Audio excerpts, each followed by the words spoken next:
watches this later, I know not all my people can get to the games, but they check them out at work or whatever. Please like, share, subscribe if you haven't. We do a little bit of everything. Waiting for North Carolina, Florida State to end. I'm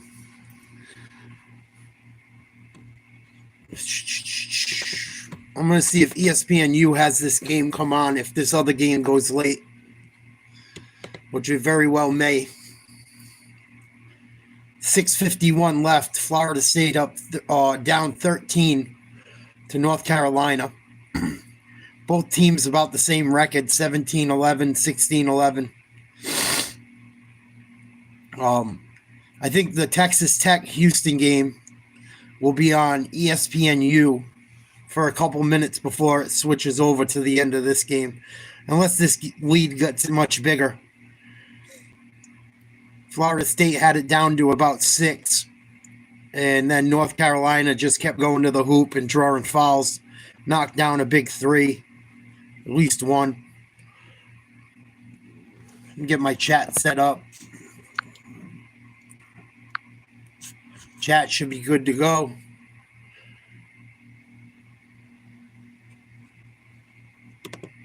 Just waiting for game time. These guys battled it out into an overtime, very close game.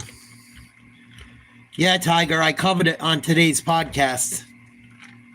You must have missed that portion of it. Yeah, I had a little celebration. Joyless Reed, gone. Joyless Bayhot, gone. I want all these woke witches gone. They've spread enough hate and disinformation for a lifetime.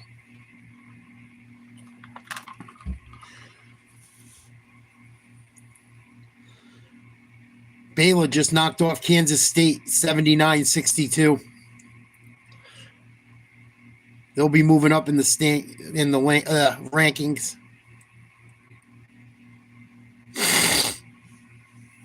Oh, excuse me. I'm all dried out, man. I got to get a humidifier. Yeah, Texas Tech looks good, man. They have, and the last time they played, last time them and Houston matched up, there was a very questionable call early in the first half where Texas Tech lost probably their best scorer. They said he kicked the guy in the balls on purpose, which was not true.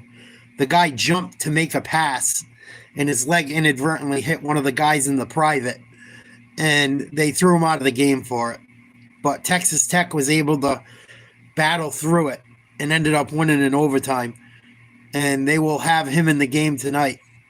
I can't remember his name exactly, but he can play.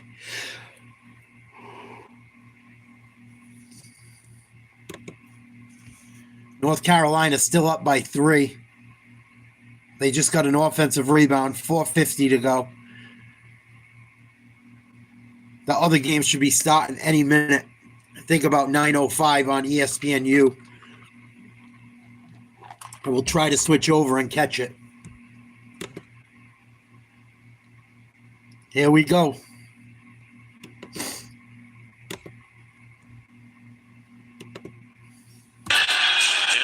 Is going to be absolutely packed here tonight for a great battle. You're watching the Big 12 on ESPN. And here tonight from Lubbock, Texas, United Supermarkets Arena, it's number 4. Can you guys hear that all right? Is it too loud? Let me know. All right, here's a look at the standings in the Big 12. Houston won the league a season ago. They're 15-1. The only team to beat them, Texas Tech. And the Red Raiders and Arizona both at 12-4. Iowa State at 11-5. Patrick Mahomes in the house. The former Red Raider is going to root the home team on. Welcome courtside, everybody. John Shelby and the head coach, the kid that comes from Rhode Island, the head coach of the Celtics, Joe Mazzulla, played at West Virginia. Very, very, very local kid to me. He had a very good tournament too. Was a good player. Was beat up in college a bit. Got in a little trouble. and had some injuries, but he was a very good college player. And Bob Huggins was a great coach down there. I wish Huggins still coached West Virginia, because back when they were in the Big East, I used to love watching West Virginia play Providence College for years. That's my team. I'm a PC guy. JT Toppin and head coach Grant I'm a Providence College Friars guy. We're not going to make the tournament this year, unfortunately. Unless we somehow win the Big East tournament, which is very, very unlikely. And for more on that, we send it over and say hello to Chris Button.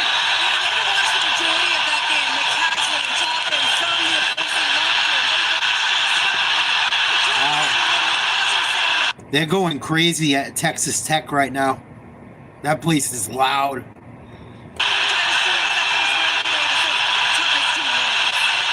Well, the toughest team won is McCaslin and Toppin watched.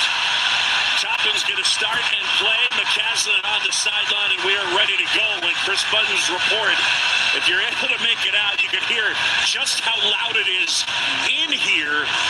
And over there by the student section, fired up. Now, some injury notes. Both Chance McMillan and Darian Williams will not play tonight for the Red Raiders. So that's huge. Darian Williams and Chance McMillan both not going to play for Texas Tech. That puts them at a huge disadvantage. But they still have enough firepower. Houston wins the tip. The Cougars in white. And a blackout here for the Red Raiders as they wear that black. Roberts finds Tugler, flips it up and flips it in. That is Houston on the board first. Here's a look at the Tech starting lineup. It'll go Hawkins, Anderson, Walton, Toppin, and Federico. Well, you want to watch Toppin, but keep your eye on number 4, the freshman Anderson, who is starting to come into his own. He'll be a star someday. This is Anderson with the basketball. Shot clock is under 10. Got to get something at the basket here. Anderson fires it up. Oh, good. Rebound, Houston. Pulled down by Tugler. Here's Uzan the other way. Houston up early 2-zip. John Shambi praying for Chilla and Chris Button for this battle in the Big 12. It is going to be a lively and loud crowd here in this one. Tugler again. And again he's able to hit. And a good start for JoJo Tugler. Well, JoJo only averages a little under 6 points a game, but they found him early on a set play, and then he found himself open in the high paint on that last one. Misses everything with that jumper. And Emmanuel Sharp leads Houston into the front court. Well, JT's going to have to get his work done inside tonight. Turnover, go Tech. And the Cougars turn it over. It's one of the things they normally do not do. Toppin. In and out. Good rebound. Anderson. There you go. Puts it home. The offensive board. And the little guy snuck in and put it home. He's just 6'1". He's a precocious young player. He'll be a star at Texas Tech someday soon. Poised for his age. Using with Hawkins on him.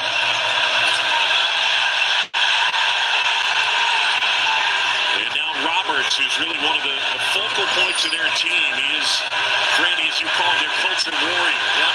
Roberts inside left-handed. Another easy layup. In his 6th year, think about it. Kelvin Sampson is in his 11th season at Houston. Juwan Roberts has been there for 6 of them. He's had enough. He's ready to get out. Anderson to jump for 2 more for him. And it's 6-4. We can't wait to tell this story. I'm on Texas Tech. I don't like Houston. I watch Houston. I think they're overrated. Here in Lubbock, the Red Raiders earlier this year handed Houston their lone loss in the league. Uzan. Roberts tipped out of bounds, and it's off. Juwan Roberts. It's Texas Tech basketball. All right. And there is Kelvin Sampson. I don't think Houston's the number 4 seed, or number 4 in the country. 204 wins in the last 7 years, most in D1. He will be a Hall of Fame coach someday. Not Remember, what I've seen 5 years so far. in the NBA. Figure out 25 wins a year. He'd be close to 900 by now. He's already bending Doug Shaw's ear. Nice take, Toppin. Gets that tied game 6-6. They got to play perfectly, near perfectly, without their two starters, but they have enough. No Chance McMillan, no Darian Williams. Both guys nursing ankle injuries. Cutler might have traveled. This is L.J. Cryer who fires. He gets hot. Watch That's out. a 3 for the Baylor transfer. The kid from Katy, Texas. Oh, he's been red hot, John. Last 8 games, 18 a game. Career 41% shooter. Think about that. Double Watch team. Hawkins Switch. swings it over. Chris Anderson back to Hawkins. Playing like a matchup zone. Hawkins Houston. being harassed by There you go. Cryer. Toppin. Toppin. Nice take. Inside. I'm going to go to the line And for he 2. gets fouled. JT Toppin will go to the line when we come back. Houston with a 3-point advantage. That last foul on Jawan Roberts. And that 3-point advantage provided by L.J. Cryer, who knocked down the 3. He can really shoot it. Big 3 by Cryer. If he gets hot, watch out. They got a guy that's smart that can really shoot the ball too. Some of the footage I've watched of Houston, they have a few guards that can really shoot the ball. But I don't think they're the number 4 team in the country, man. I don't know. You're not going to know until these guys stop playing each other come tournament time, unfortunately. But I don't think they're better than Duke. Duke's like number 3. I wouldn't put them at. I think there's better teams in the SEC. I think the SEC is the strongest conference this year, and I think they're the best conference by far. From the basketball I've watched, I've really only started watching college basketball in the last 3 weeks because I was so tied up in football. But from what I've seen, I don't think Houston's as good as their ranking is. I don't. Michigan's struggling tonight, only up by 1 on Nebraska. They just took a tough loss to Michigan State.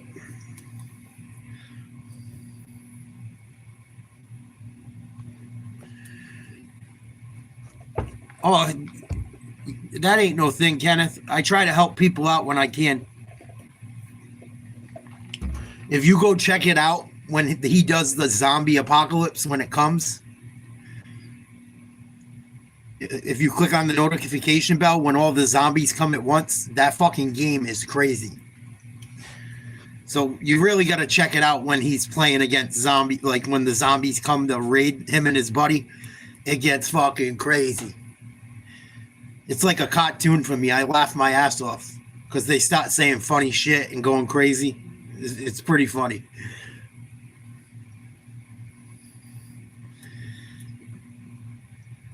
You think so, Crispy? I don't know. See, my problem with Texas, with Houston is every time they play someone, the other team is down in players. At least a lot of games I've watched. So, and like I said, I haven't watched a ton, but the bit I've watched, they haven't played teams with their best guys, and that's not their fault. But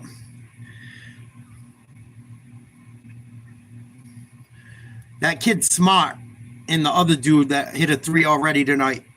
If they get hot, watch out. Another reason I don't like Houston too is they mop up with transfers every year. They get all these guys that just transfer out to go play somewhere else and make money and shit. So that's kind of why I don't like them either. But they spend a lot of money on their basketball program. It is what it is. Mariano Rivera. And where was the point guard? They found the point guard in Uzan. And the last 8 games, John, this guy has been the closer. We saw him pull their chestnuts out of the fire at Arizona. And then this past weekend when they really needed him against a game Oklahoma State team. Yeah, they got to do something about it. 28. He was good the brilliant. Cyclones, yeah.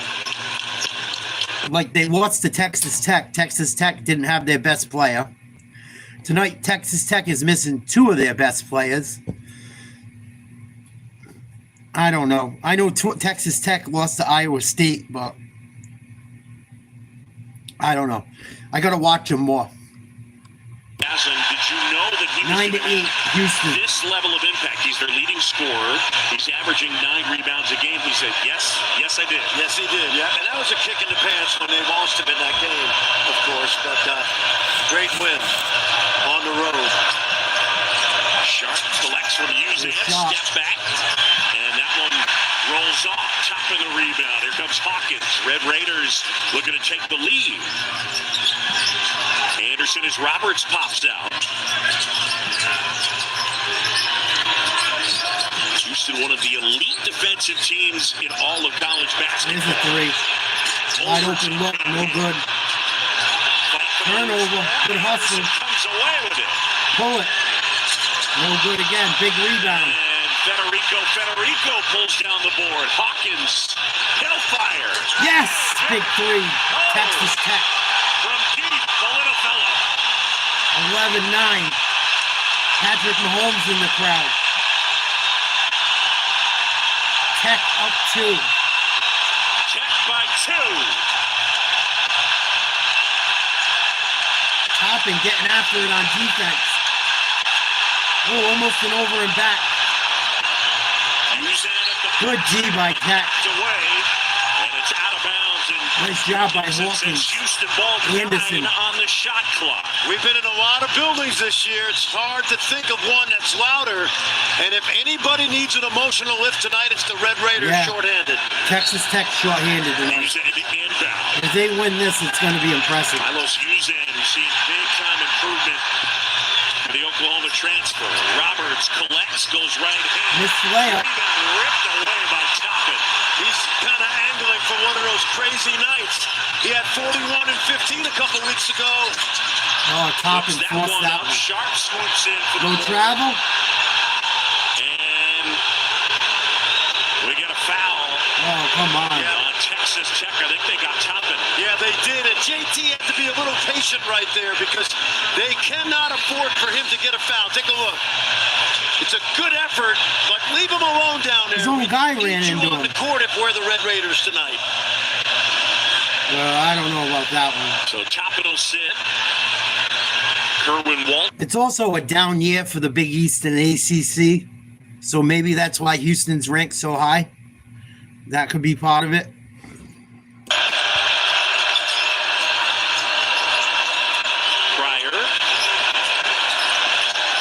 An outstanding offensive rebounding team. They're also a really good three-point shooting team. You think defense, but they've tough improved shot gets it to offensively. go. There is Uzan, who's starting to come into his own offensively. He really is. He's got so much confidence now. He had to that was grow Uzan, into the excuse job, me. and it wasn't They look easy exactly with the coach alike. on his butt the whole Have the same hairdo. Early part of the season. Walton fires. No foul. Here we go. Kerwin Walton, the North Carolina transfer. Uzan, that's Another three. And Houston has the lead. Fucking referee swallowed the whistle. Grant McCaslin is hot, and he barked right at Kerwin Walton for not getting out on Uzan. Let's watch the youngster from Las Vegas, Oklahoma transfer. It really took him about 2.5, Houston 3 got a months ton to of come into his transfers. own. The confidence level, John, as you said, Every year is they so do. high right That's why now. I don't like him. He's good enough to be the point guard on a national championship team. You look at Uzan, the first 17 as opposed to the last 10. I asked Kelvin it's a part Sampson of about college the sports now. improvement. The first thing he said is when he came to us, he thought, all I'm trying to do is be a distributor, and now he is looking more and more for his shot. Chris Button, what do you have? Yeah, we talked about how do you evaluate transfers when you don't get to spend a lot of time with them. He said, for Uzan, I knew that I could help him with his weaknesses, but beyond that, I knew he was a guy who was going to play hard. He just didn't know how to compete hard. Yeah, you're right, Chris, and keep in mind, in 11 years, Kelvin Sampson started with Galen Robinson for 4. DeJon Giroux for 3. Shed learned from Giroux. With Shed leaving, there was nobody to teach Uzan, so this guy became the mentor of the great point guard he's becoming. Milos Uzan, third in D1 in assists to Kelvin turnover Sampson's a good ratio. coach, though. Houston by 3 as we close in on 13 What up? minutes and 15 seconds to go in the first half. Walton gets a piece of the paint, then kicks out. Pull it. Hawkins. That's a from foul. deep, and that'll be 3 free throws. The foul is on Terrence Arsenault. Should have been a three free Elijah throws last Hawkins time. is an outstanding distributor. He started his career at Howard University, last year at Minnesota, second in the country in assists. And right there, not a good, smart play by the sophomore from Beaumont. 14-11. Houston leads. 13:07 to go. Texas Tech shooting 3 free throws. Stripe. Hits And the he gets the first. first. He's basically, John, a 4-year starter everywhere he's been. Howard, Minnesota, now here. And he played in the NCAA tournament for Howard.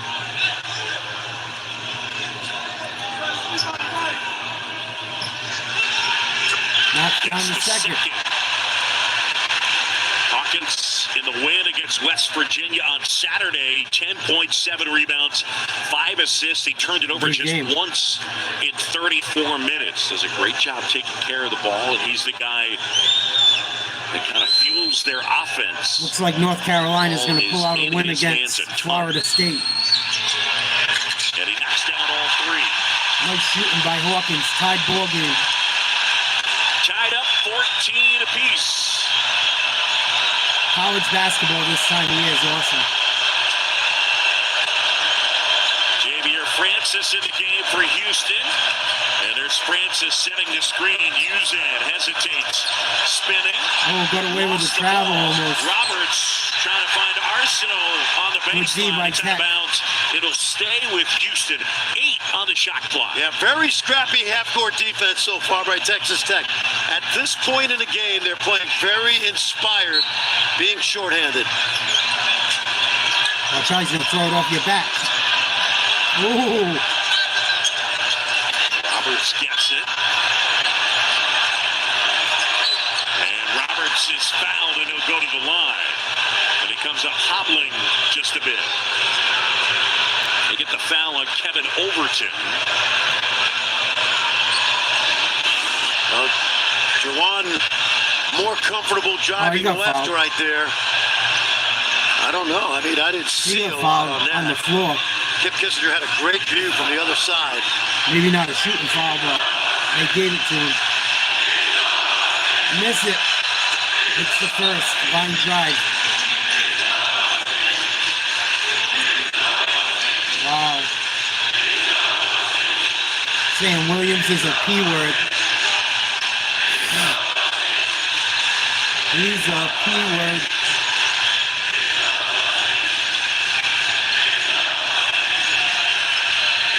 Dave O'Brien, thank you very much. Welcome to Knocks Lubbock, down the everybody. second. As Joanna Roberts knocks down a pair of free throws. And Houston, the number 4 team of the country, 2-point lead. has a Houston. 2-point advantage on number 10, Texas Tech. And no Chance McMillan and no Darian Williams. 2 outstanding scores.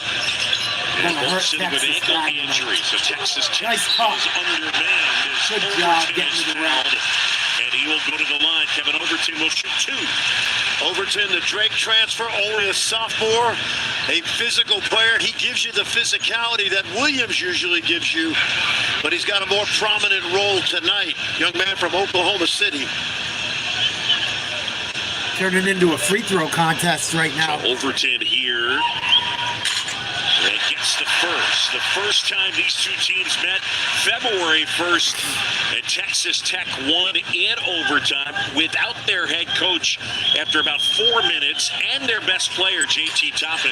Grant, I think you could argue that win for Texas Tech Tied at ball Houston game, is as 12:20 impressive to as go, first any half. win any team's had 16 Well, apiece. they broke a 33-game home streak at Fertitta Center. Let's and see we what know Houston how hard can that do. place is to play. Three-pointer. Fire fires. No good. Rebound, Tech. Rebound pulled down by Chris Anderson. Texas Tech looking to take the lead. Toppin has it as he goes to work on Arsenal. They double. Opposite. Three-pointer. Walk from the corner. Yes, baby. Oh, that's big-time basketball. Nice shot. Walton. 3-point lead, Tech. Here we go. 11:40 to go. Absolutely rocking here tonight at United Supermarkets Arena. Houston and Texas Tech for this battle. Oh, turnover. Turnover. Red Raiders the other way. Hawkins picks up the dribble. Hawkins Now needs almost some help. walked. And Anderson has it. Texas Tech by 3. They're trying to get Toppin going here. Anderson putting it on the floor. Oh, swing it, open three. Francis. Anderson. Oh, that would have blew the roof off. Chips it out. Anderson again. Oh, Anderson missed 2 threes in a row. Keep shooting those. They Keep want to shooting. shoot 25 or more threes tonight, Texas Tech. Here's Houston They pick and don't roll. think They can beat Down 3. twos with twos. Another turnover almost. Oh, Eventually, what a dive. gets hit in the face. It's a foul. I on want to see Texas the Tech. replay. And the foul on Chris Anderson. What up, boys? John, when you play Houston, they're going to double you in the post. So you better have the I wanna see a antidote. Watch this replay. quick ball movement from JT I think he Toppin. took a dive. Here comes the double. Swing, swing. Open the look. That's money. They're not going to show the replay on the foul. ESPN's exclusive presentation of college basketball is brought to you by Phillips 66, proud sponsor of Big 12 basketball. About halfway through the first half, Texas Tech up by 3, I believe. Oh, Jet, that ain't nothing, buddy. Don't sweat it. Don't sweat it. I try to help people out. The only reason I got mad at the one person is they stole part of like what my channel's name was. Other than that, I don't care what you do. I'll support you. I try to help people out. I just don't like when my kindness is taken for weakness. But that ain't nothing, dude, to post a little something to get people to come watch your channel. Shit, you guys support me.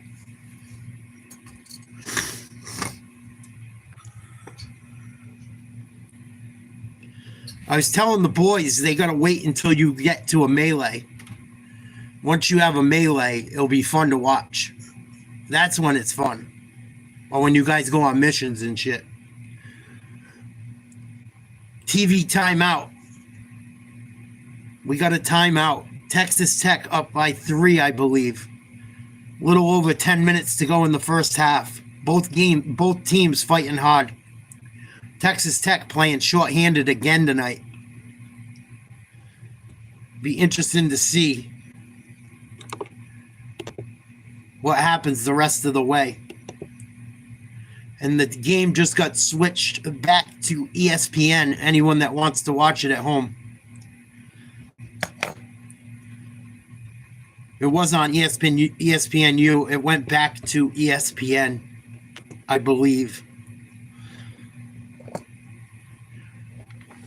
NFL team comes out and does not want people to be able to do the tush push anymore. Ashton Genty will not do drills at the combine. Why even go? An unspecified team wants to do away with the tush push, trying to rewrite the rule. I'm sick of seeing that tush push shit. I think it should be illegal. What do you guys think? I'm so sick of fucking tush push in the NFL. I don't think it should be legal. It's not rugby, it's football. Oh, I hope not for your sake. I hope not for your sake, man. Trevor Lawrence, fuck. And Trevor Lawrence, I really liked in college, but I think Trevor Lawrence might be damaged goods at this point. Might be. He's taking a fucking beating down there. Maybe Tomlin can fix him. I don't know. Top player without their head coach. Yeah, they're one of the top 10 teams in the country for a reason, John. And tonight so far, they're battling without 2 all-conference players who would have played, I think, if this was the Big 12 final. But both of these teams are headed to deep runs in the NCAA tournament. Smart move by Coach McCaslin. All right, so after that win, Grant McCaslin tweeted. I don't like that push shit. Get rid of it. They ended up making shirts, Chris Button, that the students are now wearing right behind you. Yeah, what do you do when you can't watch the game courtside? They watched it together. Back Toppin and McCaslin. They put that tweet up. They made that tweet to shirt today for the entire student section. Great stuff. Now, they were the toughest team that night. We'll find out in another 30 minutes whether they're the toughest team tonight. Because they're playing a Houston team that's playing great basketball, winning 19 of their last 20. 2 great teams. Muse's going to work on Hawkins. Malik Wilson, a former Red Raider, off the mark. That one nice chipped offensive out. rebound. Oh, too easy. From the free throw line, a little bit short. Another offensive rebound. So the point guard doing the job. One of the things Houston does so well is grab those offensive rebounds. Tough shot. Uzan making the most of his team's Uzan carrying. They're the top offensive rebounding team in the league. Oh, and they're one of the best in the country. And year after year, Texas Tech 19, Houston 18. Let's send it over to Chris Button. What was the offensive rebounding? 10 minutes to go, first half. Houston down 1. Texas Tech trying to get the ball to top and down low. They're unable to. They swing it on the outside. They got some chick talk, and I'll commentate for a minute. They swing it to the baseline for 3. No good. Rebound Houston. Here we go. And Houston the other way. Boy, it's becoming Uzan's team, John. Can you feel it? Yeah. Sharp step back jumper. Tough jumper shot. Well, offensive rebounding, a hallmark. Watch out when Sharp gets going. He stopped practice today and he gets hot. Watch raise out. your hand if you're an elite offensive rebounder. And I think everybody raised their hand. At least 7. Yeah. At least 7 guys did, and they're not lying either. Houston up a bucket. Anderson gives off Hawkins. Up by 1. Houston by a point. Texas Tech hasn't scored in almost 2.5 minutes. And Foul Greg on Dixon says foul. Houston. Houston. Abdul Carter will not work out during combine due to injury. Another guy not going to work out at the NFL combine. You go and celebrate with Patrick Mahomes.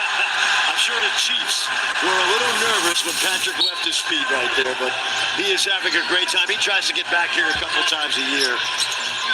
Usually sits by us. I know it. And we can't see when he stands up the whole game. That's right. He's got a great seat tonight right by Graham McCaslin. Watch that double team. Wide open. Turnover. Here goes Houston. Uzan at the basket. Uzan and 1. And Lays it in. Milos Uzan. This is a completely different basketball player since January 1st. Horrible offense by Texas Tech. Take a look. Now it's the defensive end, John. There's a guy in the NBA he reminds me of, Andrew Nemheim from the Pacers. Big point guard, good, not great athlete, very cerebral. And when they lost to Auburn in a great game, second game of the year, 3-point lead, Houston. And he just 8:48 wasn't the to same go. player he is right now. Knocks down the free throw to go up Uzan 4. knocks it down. 3-point play. Please like, share, subscribe, and stay tuned with Nate's Live Talk. We're going to have a giveaway. We're going to have a bracket. We're going to do the first 50 people to send me a bracket for March Madness, completely filled out from top to bottom with the most wins, will win a package worth about $200 from me.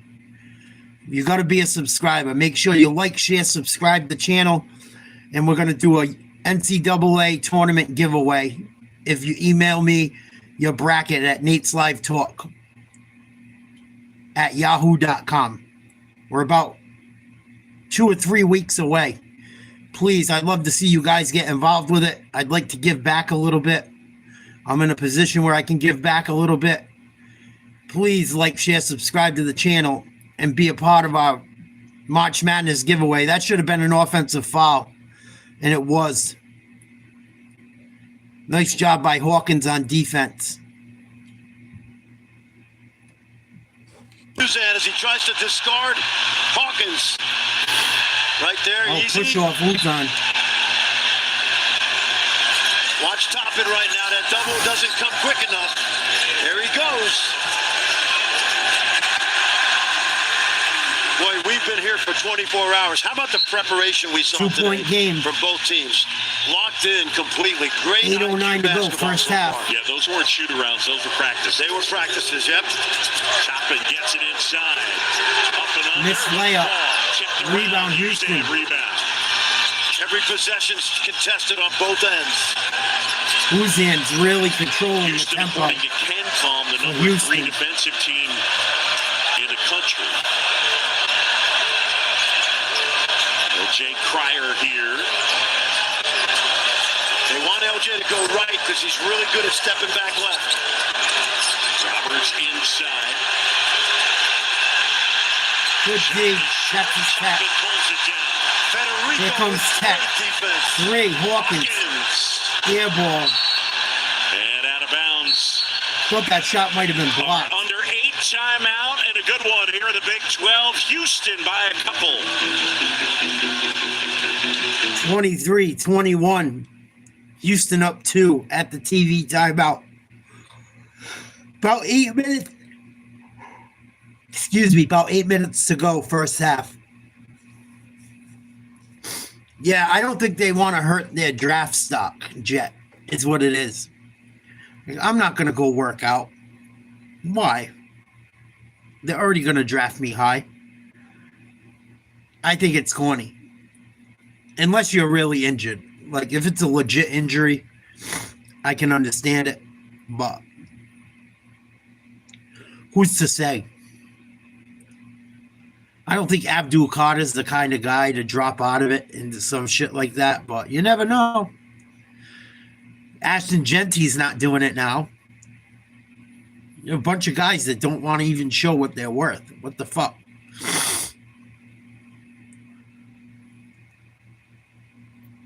I mean, how are you hurt or are you injured? You got plenty of time before the fucking season starts to recover. But, you know, these guys do these tests all year long, leading up to the draft and everything else. So, Utah fires coach Craig Smith, men's basketball. Failed to reach the tournament in 3 seasons. Pistons beat the Clippers 106-97. Cade Cunningham, 32 points, 9 rebounds, 7 assists, 3 steals. He's starting to come into his own. Jokic in Denver, 125-116 win over the Pacers. Jokic had almost a fucking triple-double and had 4 steals. Bulls, 142, 76ers, 110. I guess the 76ers don't play defense anymore. Paul George had 19 points. Fucking the big useless center didn't play again. What's up with Joel Embiid? He just can't stay healthy, huh? Unfucking real. I thought Joel Embiid was on his way to being a fucking major problem.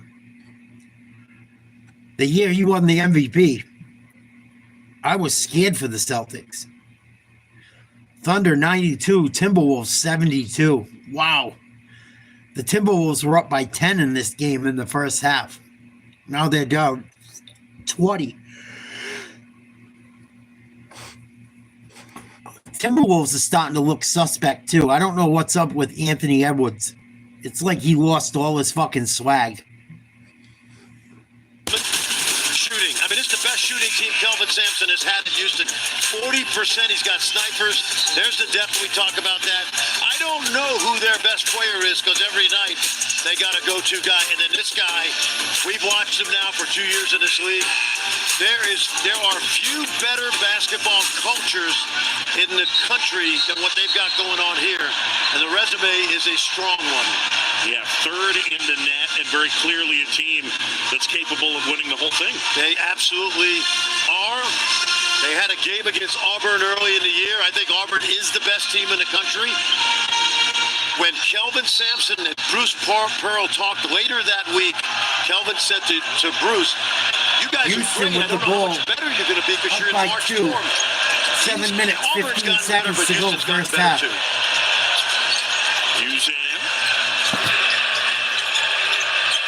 Uzan's probably been their best player this Pryor half. with Anderson draped all over him. Pryor, step back three. Oh, tough shot. Good hustle. Anderson retrieves the miss. Here comes Tech. Down 2. I think Anderson's got to stay aggressive offensively.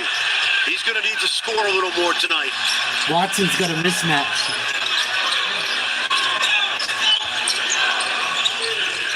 Kick out here Can't as they take slow advantage it down, of it. 10 on the shot clock. Houston by a couple. Hawkins step back. Tough 3. Wow. Big time shot, Hawkins.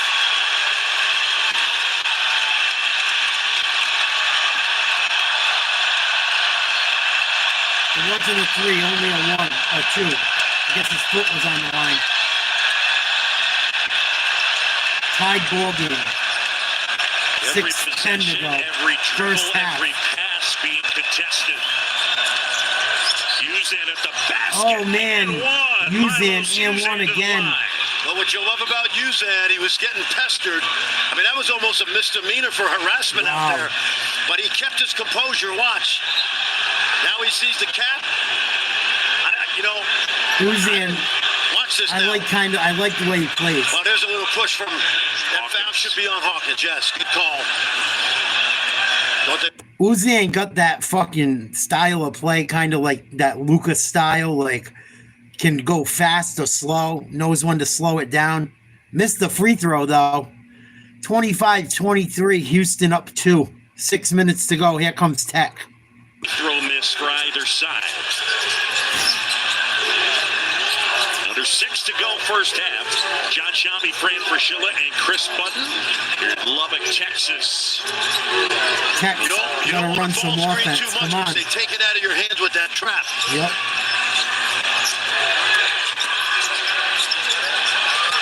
Kick ball. Texas Tech's going to get it back with 20 seconds on the shot clock. Now, they had .3 up there. Did someone touch it? And it hit the rim. Because they've just reset the shot It clock. was a kick ball dummy. Michigan's up Graham 6 McCaslin in on his Nebraska second right year now. as the Texas Tech head coach. Came from North Texas. They went to the Ooh, tournament almost a last year. walk. Nice. Almost a turnover. Big dunk down low. 2 times with the Texas stop. Tech got lucky there. Two. Is he Italian? Living on a prayer. His Instagram handle is Fetty 2 times. Living on the Federico edge. Federico. Fetty. The kid. He keeps playing like that. There'll be some confetti out here tonight. Born in Egypt. Here's He's Williams. from Finland. Roberts couldn't hit. Collision on the baseline. thought that was out of Williams. bounds. Texas Tech basketball. These What guys is all got the same Fetty hairdos. 2 You can't times? even Fetty fucking 2 tell. times. Watch the catch here. It's a double team, and he seals the guard. Guard misses it, and he finishes it. Toppin puts it on the floor, a little bit strong. Nice rebound, Tech. Federico rebounds it, and Hawkins. Tell you what, John, this is some effort by Texas Tech shorthanded. No Chance McMillan, no Darian Williams, both out with ankle Swing injuries. pass. Oh, should have pulled it. Shot clock winding down. Anderson, as you see it. Toppin. Oh, I couldn't get it off. Shot clock violation. Shot clock violation.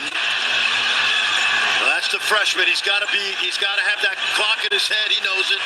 He doesn't change expression. This guy will change expression.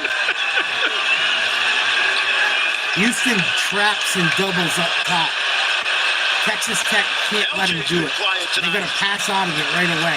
LJ Cryer with 3 points. He knocked down that 1 3-pointer. That's been Here's Uzin again. Picks up his dribble. Hawkins is really doing a nice job. Tugler gives off to Sharp, who can shoot it. Toppin, though, on him. Oh, no. Open three. And a 3. No good. Rebound, Texas. Houston. Sharp drains a 3. Emmanuel Sharp, as good a shooter as you'll find Watch in if this Sharp conference. gets hot. Watch out. Oh, there's that offensive I rebounding. watched him the other night hit 4 or Best time 5 to get it. The defensive in the scramble. second we call half those dagger threes. And against it was Iowa such a State. dagger, it quieted this place. Toppin almost traveled there. Texas Tech Over 10. turns and it he over turned in the trap again. Eventually Tugler had it. Now Cryer. Up ahead and Sharp. Oh, what a move. Shot another Sharp, 3. another 3. Oh! Knocked it down. And Overton and Sharp got tangled up. Wow, what a And we shot. talked about Houston. They're the 4th best three-point shooting team in the country at 40%. Well, this guy's What a been tough battling shot. injuries because he's usually 2 in a row. And take a look right here. Handoff. Lets it go. Pure.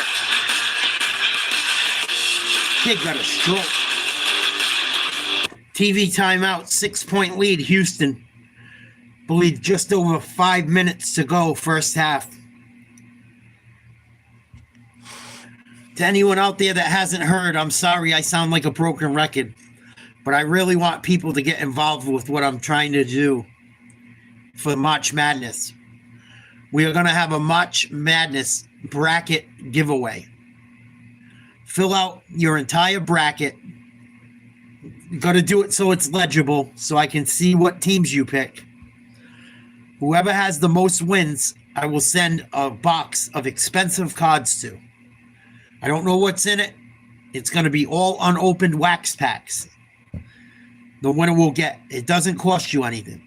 All you got to do is be a subscriber. You got to be a subscriber to the Nate's Live Talk. And make sure your bracket's legible with a return email so I can contact you if you do win, so I can send you the box of cards.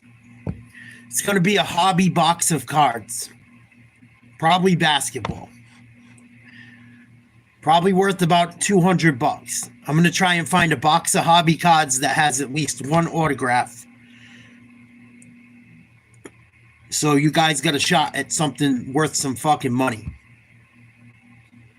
But you got to be a subscriber. You got to send your bracket complete, legibly to Nate's Live Talk at yahoo.com. And you have the opportunity to win. All you got to do is take a picture of it, put it in an email, send it to Nate's Live Talk at yahoo.com. And you could be the winner. I'm only taking the first 50 entries. If you don't hear anything from me, you did not enter in time. And you must be a subscriber. Email at nateslivetalk at yahoo.com, Jet. I would love to send it to you. It is fucking funny, the video I took today of you guys killing zombies to fucking George Michael. Very funny. I think you'll appreciate it.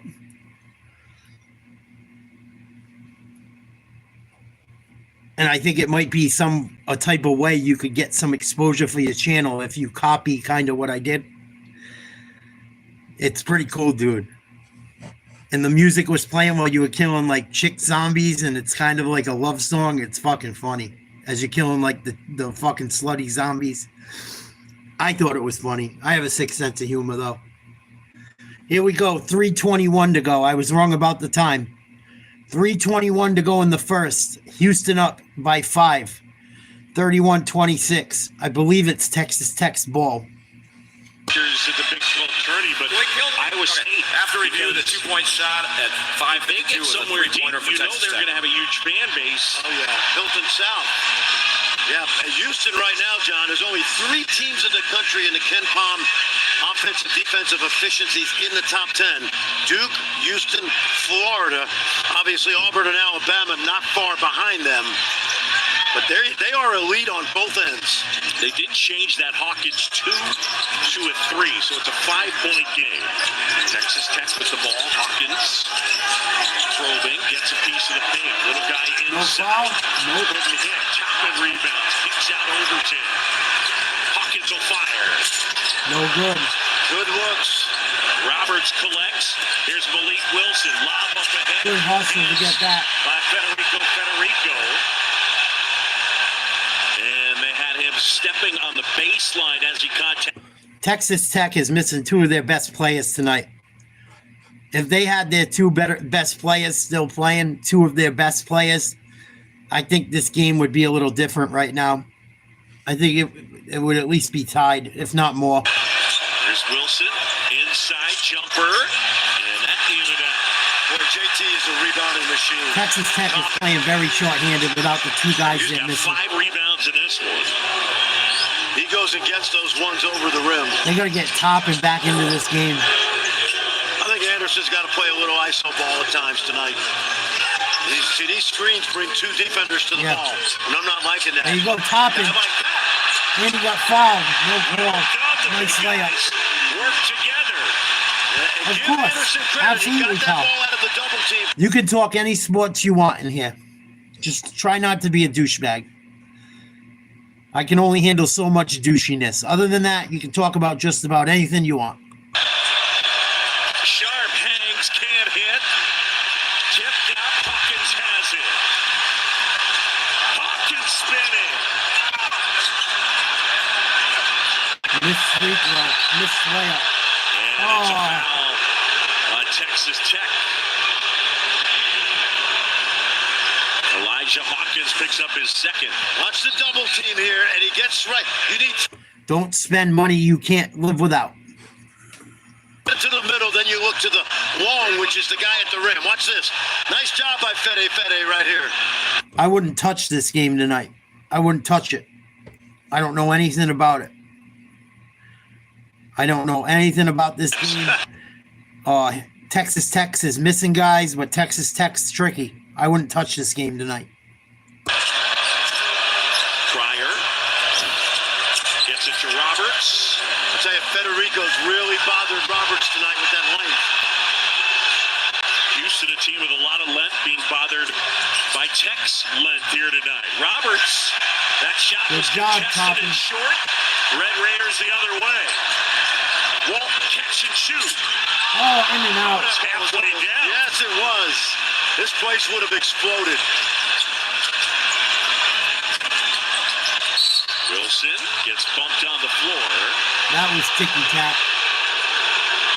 And it'll be 1-1. Foul number 7. Team foul number 7 on Tech. 3-point game. I wouldn't touch his it. Second. Doug Schausen, Brent McCaslin having a chat. And Malik Wilson, we told you he played here for a year. He's really made himself into a useful role player. 4-point game. Minute to go in the first half. Our Super Tuesday college basketball matchup starts with Cooper Flag, number 2 Duke in Miami at 7 Eastern on ESPN. Baylor, Cincinnati on ESPN 2. Then at 9, number 6 Alabama hosting number 24 Mississippi State on ESPN 2. Yeah, that remarkable comeback at Allen Fieldhouse in Lawrence. 5-point game. 1 minute to go. A lot to do with that one. Yeah. He'll remember that game his whole life, really.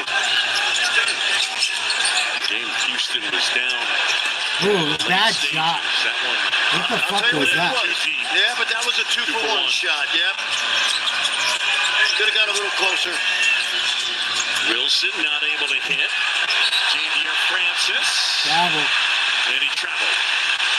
Now, it's not quite a 2-for-1 because there's still a 5-second differential, but I don't mind the strategy of going 2-for-1 there. That was a little too deep for the freshman.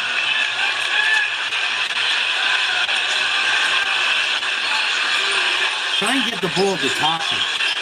So it's Houston by 5. And about a 5-second differential. Game clock to shot clock. Christian Anderson here. Playing man-to-man. And now Anderson Matchup going to zone. work. Wilson pops out. Cryer on Walton. Anderson at the basket. Hands. Tough shot. And it's Foul. on the line. Almost went. So the freshman will shoot 2.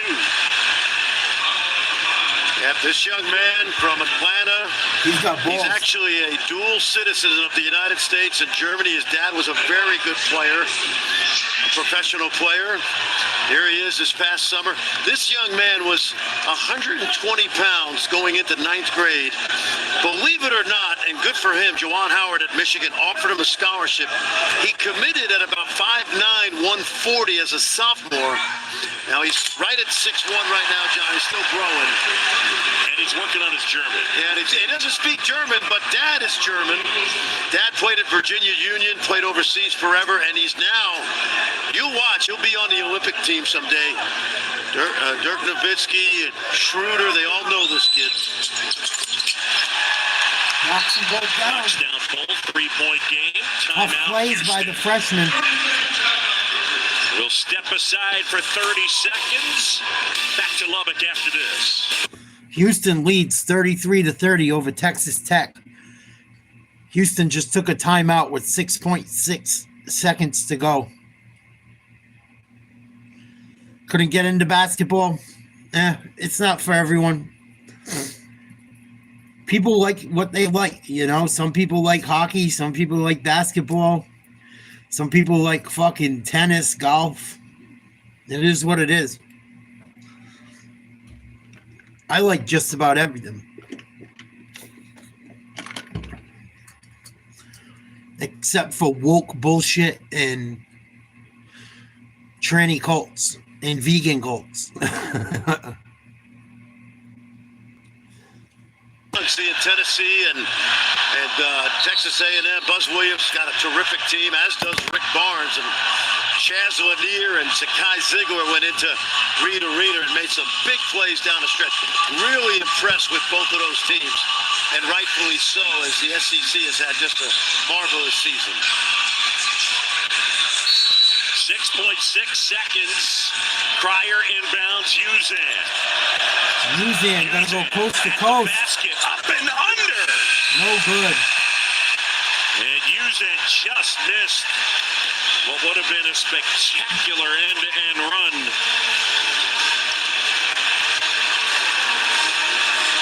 You forced them to have to take a lot of threes. What have you liked about the defensive effort early?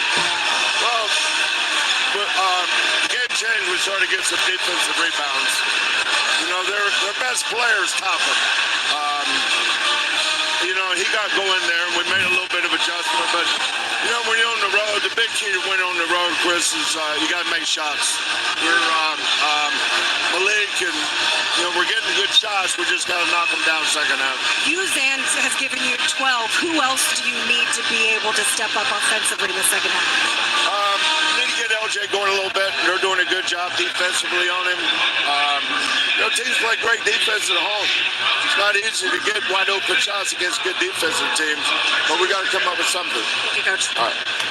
Kelvin Sampson right there with Chris Button at the break. Uzan's been the best player tonight on either team. Battle of the point guards, Uzan and Hawkins. Time to send it to the studio. Zubin Mehenti, Seth Greenberg. Chop has knocked down some big shots too. Boog, Fran, thank you very much. This game is good as advertised. And on February 1st, as you know, Texas Tech got him. After the first half, we got a great competitive ball game. What are your quick thoughts here? And then we're going to go inside the game. two elite defensive teams. They do it differently. Obviously, Houston's going to trap the post and trap ball screens. You got to make those decisions out of that. And then Texas Tech, they're going to keep you in front, hard hedge, keep it in front. Someone's going to kind of break away when someone can make consecutive shots, because it's hard to make consecutive shots. Sharp did it back-to-back. They pulled away ahead a little bit. This is going to be a great last 20 minutes. Yeah, Sharp back-to-back threes to boot. Post double, take us inside the terminology, take us inside the game. This is like a chess match, and playing against Houston is a chess match because it's going to trap the ball screens and going to trap the low post. So like right here, you're going to see the double swing the ball to the opposite court. You're going to see the double team on the low post, and you're going to see these two guys here. That's called a weak side eye. I want you to understand the spacing right now that Texas Tech has. Foul line extended and corner. That's really important because now these two guys in the weak side from New England. They got to decide who's going to take the next pass. You're going to see right now the low man's going to take the next pass. What does that force? It forces three-pointer. That's 2-on-1 against Bam. right there. LJ Cryer, bam. Walton knocks down the three. Now, if you don't have good spacing. Damn, I sound like I know what I'm talking here about. Comes the same double team. Right here, right here. Now notice the spacing here. Can't get the cross-court pass. Foul line extended and fill in the corner right here. What happens is, ball comes out here. What do? The angle that extend the they defense. take the angle away, and what happens? Uzan gets a deflection, and he's off and running, and they create offense out of the defense. And that's why I say it's a chess match. How you play out of the double teams and the ball screens and the post will determine the game. Yeah, it's a heavyweight fight, so it's only appropriate we look at the tail of the tape from the first half. Texas Tech has had a little more trouble shooting it, and they've also been... If Chance McMillan and Darian Williams were playing, Texas Tech's probably up by 10. Texas Tech missing Darian Williams and Chance McMillan is killing them tonight. Killing them. But it's still only a 3-point game. Alive, but are they on the right side of the bubble after a win over Coach Hamilton? The one and only Joe Lenardi with the answer next.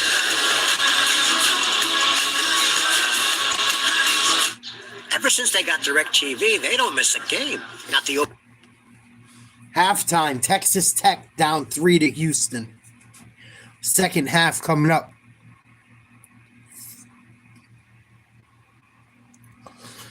Fucking 76. Terrible. How did the 76ers get so fucking bad?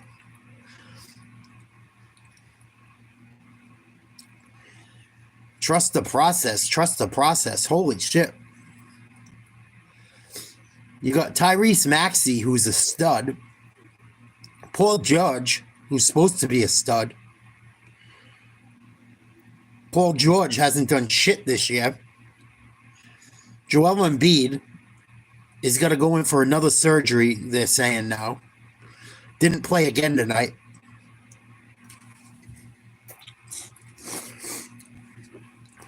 What the fuck? Not that I'm a Philadelphia fan, but I like when Philly's good. Philly and Boston was a fun rivalry. I like kicking Philly's ass. I like when they're good, so it's competitive. Excuse me. Yeah, Luka had a good game last night. I guess he dropped some. He had a good night statistically, and they knocked off Denver. What up, Rhiannon? Oh, these teeth are killing me. Trying not to take them out.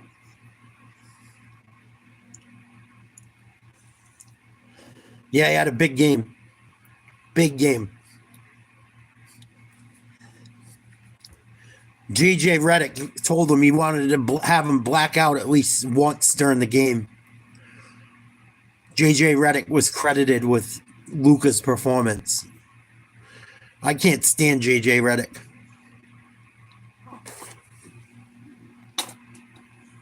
I have no fucking respect for JJ Redick. He's a fucking scumbucket.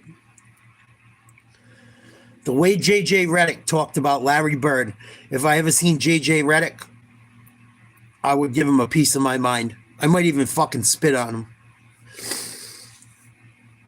JJ Redick couldn't shine Larry Bird's fucking shoes. in this lifetime or the next, or the one after that, or the one before it.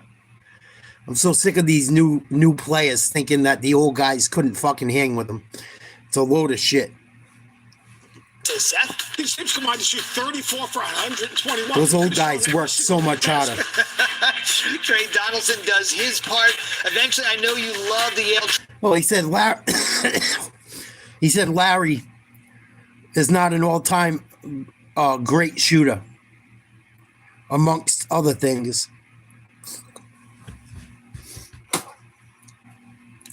Makes me fucking sick. Just thinking about JJ Redick talking bad about Larry when the only thing JJ Redick could ever do was play a little bit of defense occasionally and every once in a while knock down a three of his own. Look it up. Look it up. Look up what JJ said about him. I wouldn't lie to you.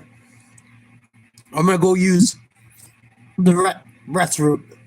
Right now, this is Bob. I'll be right back. Game. They're just taking care of business alive so that they can play the next game. That means something. That's a Google for the kids, right? And North Carolina's going to take it 96-85. RJ Davis, 20 points, 5 dimes. More importantly, no turnovers. Here's what Lenardi says the win means. North Carolina avoids the dreaded bad loss late in February and keeps its at-large hopes alive. UNC is still the first team out on our board and needing to win 2 more games heading into that season finale against Duke a week from Saturday. That's going to be the night when the Tar Heels determine their NCAA fate. So they jumped up a spot over Indiana. Indiana must have had a really bad practice after the Purdue game. Yes. I mean, they won on Sunday, didn't lose on Monday. It's hard to blame them. We're back to tell you how Michigan and Nebraska ended. Under 10 seconds to go. Hang tight.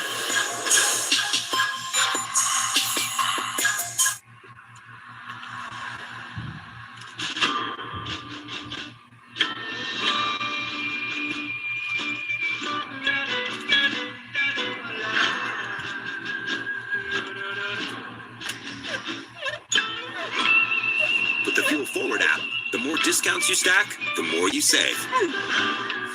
Feels good to save. I know, right? How low can you go? Are you having any fun?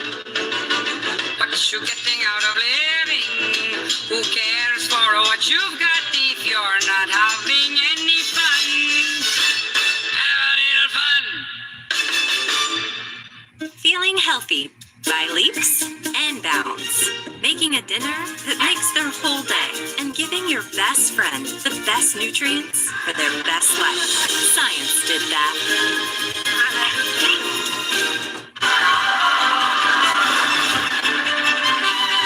Queen is here. The Royal Jewels. Presenting Tyson lightly breaded boneless chicken bites. Always been Tyson. L'Oréal Paris presents a horror story. Root killer time. Magic root cover-up 3, 2, 1, done. Sorry, I'm a little psycho about covering gray roots. by L'Oréal Paris. You're worth it. Are you having any fun? What you getting out of living?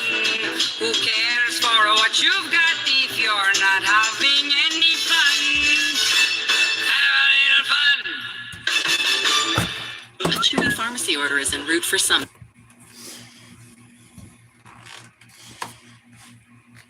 Oh my God, are you kidding me, Jet? It'd be over. Carl Charleston. Carl, if you look under my videos, I have a video about Larry Bird. Show Larry Bird some respect. It goes all into why Larry Bird's so great. It's like a 25-minute video. I go through all of Larry Bird's career. If you look into it, I think you'll enjoy the video. I think I did a good job on it for not having equipment. And my thing is, I would love to show highlights. Every time I show highlights, I get a copyright strike, so I can't do it. It's not worth me risking my channel for it. But if you look underneath my regular videos and put some respect on Larry Bird's name or something like that, I go through all his statistics. I go through his whole career pretty quickly, but detailed. And fucking, all you got to do is go look at old Larry Bird highlights. In all honesty, the disrespect people have given to Larry Bird and some of these guys, saying they played against plumbers and shit, is not right. It's not fucking right. Half of these scrubs are making more money than Larry. Like, you got bums coming off the bench making more money than the Magic and fucking Bird ever made as players. It's fucked up. It's really fucked up. Larry Bird almost averaged a triple-double for his career. Like, it's not fucking even close. And he played in a way more physical area. And he played most of his career as a fucking... He was beat up. He played after 1986. After 1986, Larry Bird played with a fucking broken back. Literally. He broke his back replacing his fucking driveway. It's fucking nuts. I wish I could share it on the live streams in the comments, but I can't. But if you look under Nate's Live Talk and look up Haters Stop Hating on Larry Bird, I have a video. That's what it's titled. And it's titled Haters Stop Hating on Larry Bird, the ultimate mic drop. And it's proof why haters are wrong about Larry Bird. And I think I did a good job with it for what I was allowed to do without getting fucking thrown off YouTube. But I have no fucking love for JJ Redick. JJ Redick, he wasn't a scrub, but he wasn't fucking Larry Bird, man. First of all, Larry Bird didn't run off screens to get open either. JJ Redick had to run off screens. JJ Redick couldn't make his own shot. Granted, Larry Bird was taller. But I can't believe I'm even having this conversation. I'm not saying anyone brought it up, but that's my exact problem with it. Larry Bird and JJ Redick should never be in the same fucking breath, ever. I feel the same way about fucking Patrick Mahomes after that last Super Bowl with Tom Brady, too. And Andy Reid with fucking Belichick. It's fucking... It's ridiculous. Didn't do nothing. Ran off screens. Was a good free throw shooter. And played defense once in a while. Once in a while. But if you watch the video I made, Carl, I think you'd really enjoy it. I hope you watch it. Because I think I did a good job on it. And it's got a lot of shit people don't know. Including fans of Larry Bird. It's got a lot of fucking facts. They do the same thing with Pistol Pete, too. And if you guys want to watch the video with me, I'll show you after the game. Maybe I'll let it play after the game just to show you guys some new content or old content. Because I'm going to stop making videos like this again soon. Just to switch it up. Because all I really do lately is lives. And I got to stop making videos again. But I never want to hear fucking JJ Redick talk shit about Larry Bird. Fucking screw JJ Redick.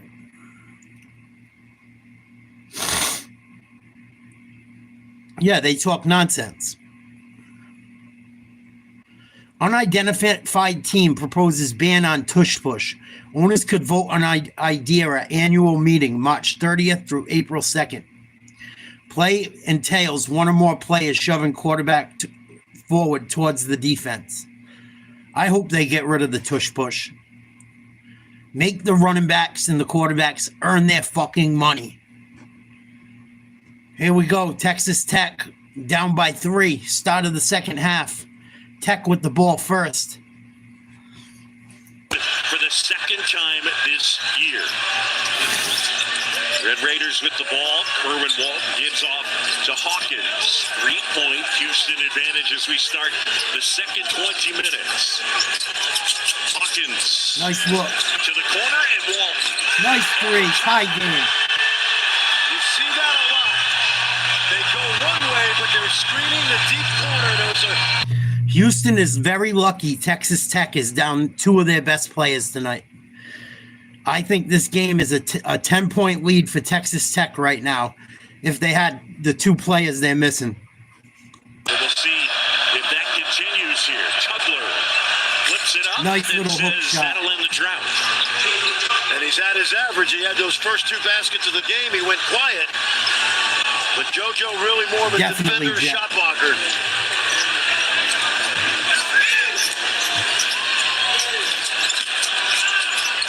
Walton looking for some help. Turnover. Knocked away.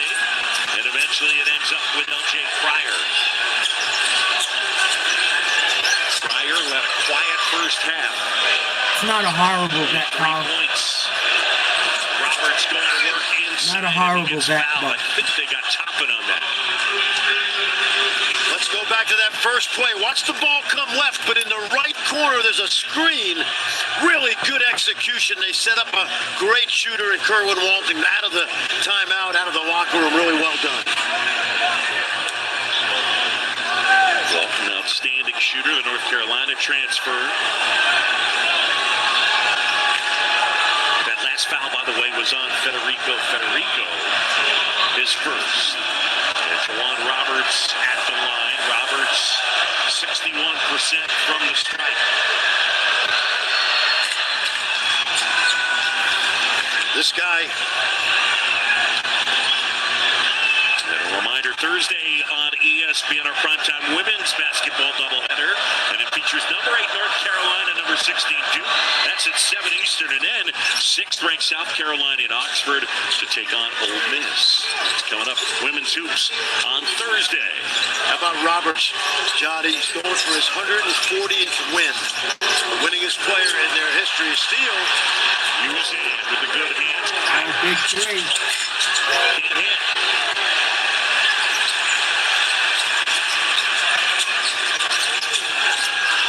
Fryer pops out on Hawkins. Good looking. Oh, nice slam. 2 times again. That's what we call a ghost screen. Federico came up to screen, but he never said it. He released early and disappeared. Hence the ghost screen. Yeah, but I don't bet a lot of money. The Pitt transfer into the starting lineup. Very rarely. In this one. If I do bet, it's like $20. Houston by a couple. Roberts inside. And he gets fouled. And they get Federico for his second. You see how Federico disappears, and Usan doesn't get back to him inside, and the big fella gets an easy basket.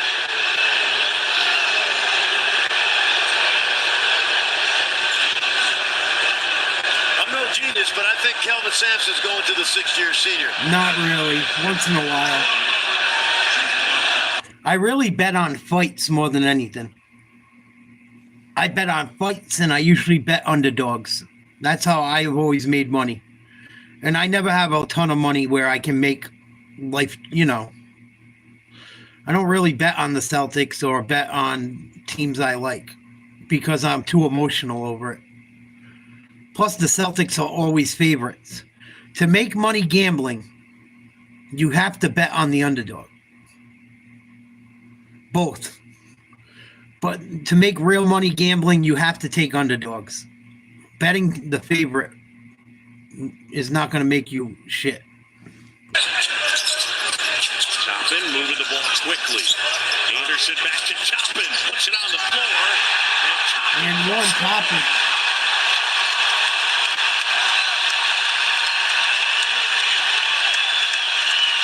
you move the ball against Houston, you put them in rotation, and now they got to bring the help. And when you have an athlete like Toppin, even he's difficult to stop. You see the defense is scrambled, and there's nobody to rotate over because the ball. Like, I probably would have took Texas Tech getting 5, in all honesty. Or I would have took Texas Tech overall. Toppin blocked down low off the missed free throw. He could have tied the game. Here comes Houston up 2, 17-13 to go, second half. Didn't look like a basket. JoJo Tugler, the block on J.T. Toppin.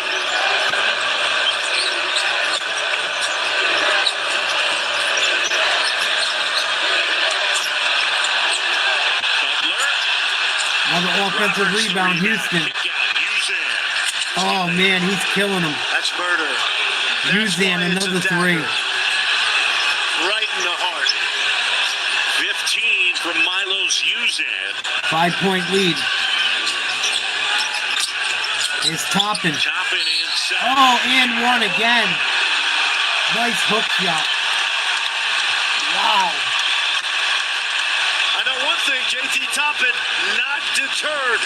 This is what Toppin did last game. Packing on that block shot a minute ago, and he goes right back at Tugler. That's what you do with shot blockers. You go at them. And this kid's got a knack for scoring with that left hand. He might be better than all the Toppins. J.T. Toppin. Dallas kid. Can't hit the free throw. Missed another one. Fuck. Texas Tech without both Darian Williams and Chance McMillan. 2 of their better shooters and top scorers, both nursing ankle injuries.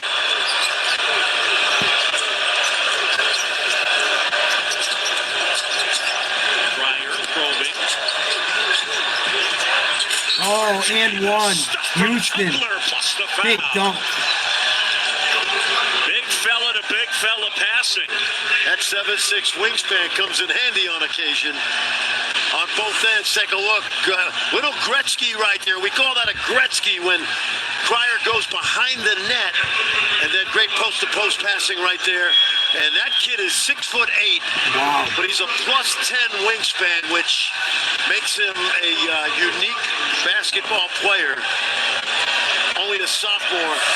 We're watching him grow up, John. Rolls out and they get the foul. Foul on Texas Tech. On Roberts. I mean, on Houston. Sampson covered his eyes. 5-point lead, 16 minutes to go.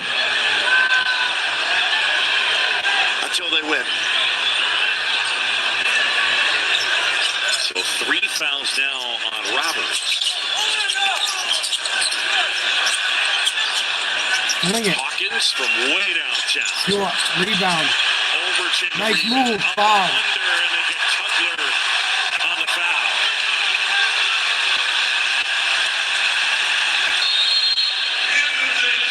Tugler picks up his second. How about the other end for JoJo? Yeah, very unselfish. Roberts, we talked about the assist. And JoJo throwing it down. Houston up 5. About 16 minutes to go in the second half. Yeah, I got to see Obi Toppin play quite a bit. My brother's a graduate of the University of Rhode Island, him and his wife. And my brother had season tickets up until like last year. I don't like Houston. I don't like them. That's why. I don't know why. I just don't like them.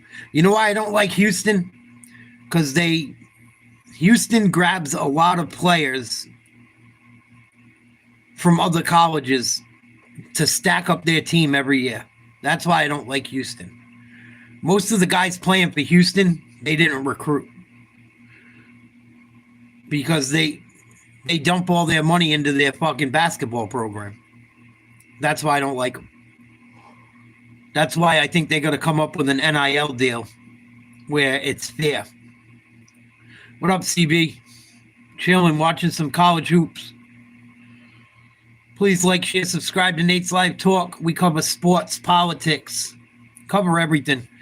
Really just a hangout, talk show, live stream for anyone to voice their opinion about what we're talking about or watching. We are going to have a giveaway, a March Madness competition. First 50 people to email me their March Madness bracket when the time comes will be entered into winning a $200 box of hobby basketball cards with the chance of getting a signed card, one of one, by a big star. It costs nothing. All you got to do is subscribe and make sure you put your email and and how I can reach you in your email. You got to put your cell phone number, an email that I can get a hold of you, something. But I'm going to give away a box of hobby cards with an autographed card in it to the winner, the person with the most wins in March Madness. So stay tuned for that. Please like, share, subscribe if you want to be a part of it. You have to be subscribed. If you're not subscribed, if I don't know who you are, tell me who you are in the email. If you don't show that you're subscribed to the channel publicly, I'm not going to know you were subscribed, and you're not going to win. It's only for subscribers. But no, I just don't like Houston. I don't. And I don't think they're the number 4 team in the country. Unless college basketball is just down everywhere this year. I don't. I think Auburn's better. I think Duke's better. I think Alabama's better. I think Missouri's better from what I've seen. I think almost every team that's ranked in the SEC is better than fucking Houston from what I've seen. From what I've seen.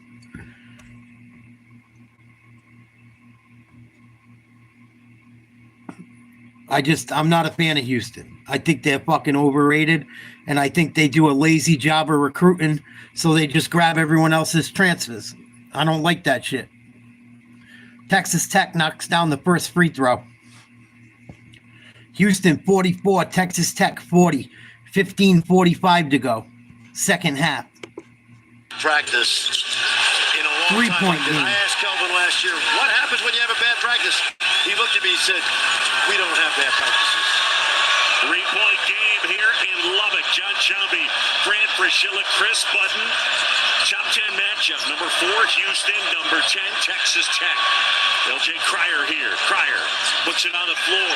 Good hands by Overton, knocking it out of bounds as Arsenal was the intended receiver. Yeah, Chris was talking about the defense of Anderson and how much Grant McCaslin wanted him to improve, and he's really doing a good job tonight on Cryer. Start of 2018, Houston with more wins than any program, more than Gonzaga, more than Duke, more than Kansas. If you're watching this Travel, game at home, you have to be amazed. At least college basketball still calls a couple. To the floor by both defenses. It feels like there's 6 defenders at a time out there, both sides. Here we go, 3-point game.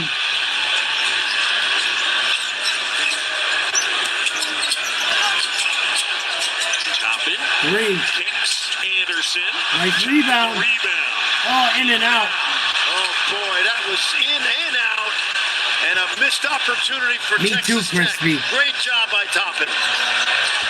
Toppin with Me a too, dozen. buddy. That's a push off.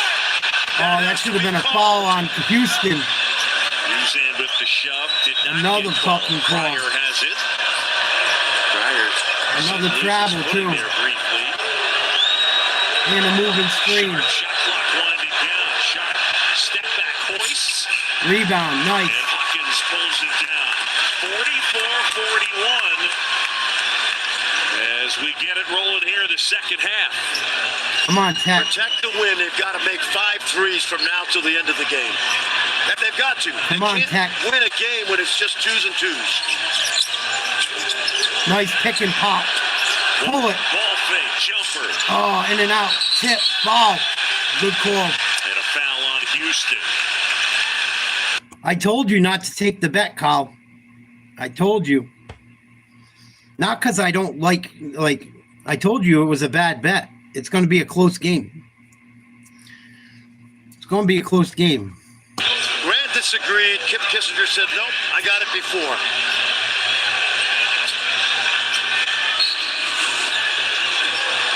Watch right here. He backs out. Close. I always root for the underdog if my team's not playing. Overton launches. And it just needs some of these to go. Another rebound, Tech. Anderson jumper. That wouldn't fall. Tipped out of bounds, and it'll stay with Tech. I got to see one of my favorite moments in my entire life. I'll never forget, Jet. I stormed the court when Pitt was supposed to win it all. Providence Friars knocked off fucking Pitt in Providence when Pitt was the number one team. They had that big ass center back in the day. I forget his name. They were really fucking good. I think they might have had Thaddeus Young and some of them guys too. Maybe it was like DeJuan Blair was his name, maybe something like that. I'll try and look it up online and see if I can find it. But I was on ESPN in the middle of the fucking court, me and my cousin going crazy. If you ever go storm a court, be careful. It's fucking crazy, dude. And it's like, it gets so hot when you're around that many people in a fucking mob. It like, you will sweat your balls off.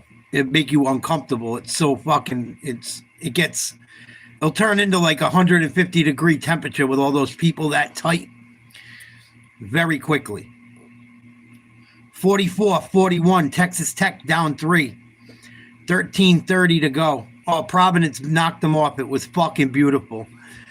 I'm going to look it up. I used to be able to find the video on YouTube. You can see me when I was younger storming the fucking court. Me, my cousin Red, his two little nephews, and his brother and his sister and brother-in-law. We had a fucking ball. We went nuts. It was a huge upset. Hawkins gets the first. Wednesday, we have the Huge NBA on upset. ESPN, the Sixers and the Knicks at 7 Eastern, and then the Rockets hosting the Spurs. NBA countdown tips off at 6:30. Spurs trying to get into that Cooper flag race. They've just sat down Vic Wembanyama for the rest of the season. It's a 2-point game.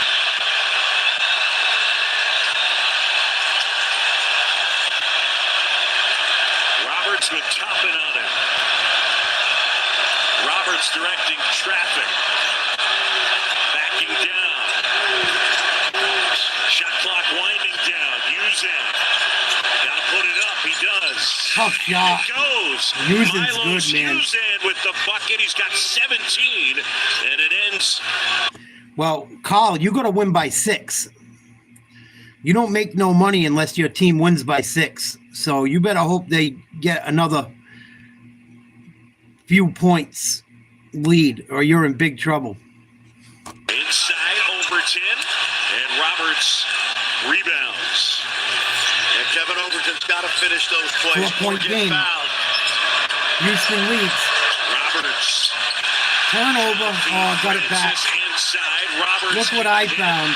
That one tipped away, and Roberts into the crowd out of bounds. And it's Texas Tech basketball. Don't Kelvin count on it, Sampson Kyle. is saying it's our ball. Greg Nixon and Doug Showers having a chat, and it'll be Tech ball. I've been there. Don't Like count there were on 8 it. guys on the offensive I've taken glass bad on beats like possession. that. Texas Tech needs a streak. I took an over once. Bulls versus Celtics. 230 points. They had 229 points with 5 minutes to go. I barely won the bet with 40 seconds left. You'd be fucking surprised, dude. Nail biter. The bigger Roberts on it. You Hawkins. shouldn't have bet. I would drive them. You shouldn't have bet. You don't bet what you don't have. Step back, fire. That missed all of it. Wilson doesn't have numbers.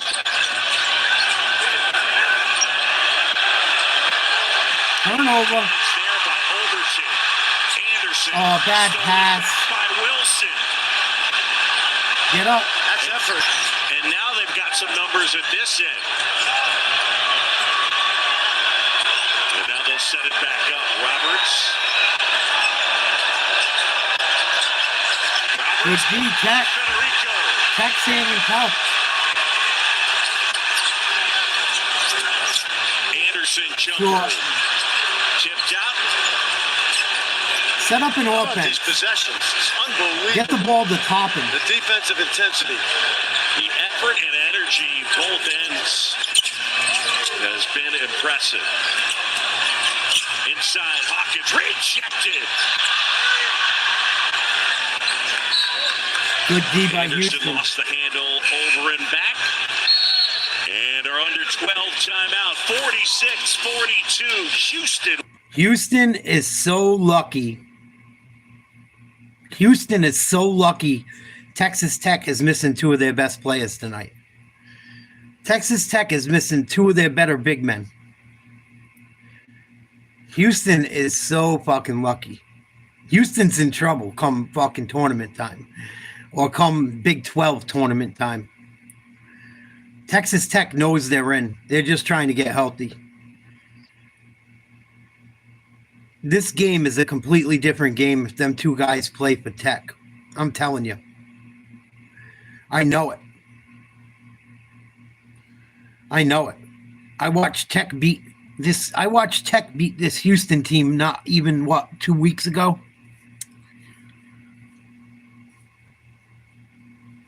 I think the SEC is the best college basketball conference this year, though, from what I've watched. Missouri could be a sleeper.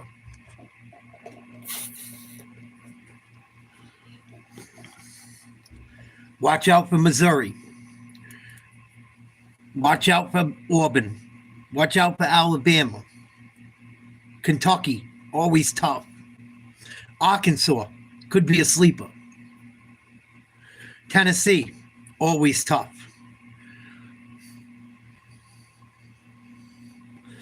Florida has a kid 7'9" down low. I'm not kidding. They have a 7'9" center. I'm telling you, Charles or Carl. I'm telling you. The SEC is the best conference in basketball this year, from what I've seen. The ACC is having a down year. The Big East, down year. Big 12, mez. Kansas ain't the Kansas we usually see. And Kansas usually shits the bed every year. I've taken Kansas to win more brackets, and they fucked me over so many times, I will never take Kansas to win shit ever again. Carl, Auburn and Alabama were number 1 and number 2 a week ago. Yeah, the top 5s. Florida's in that mix. And I think they got more depth than Duke. I like Duke's starting 5. I don't know if Duke has enough size.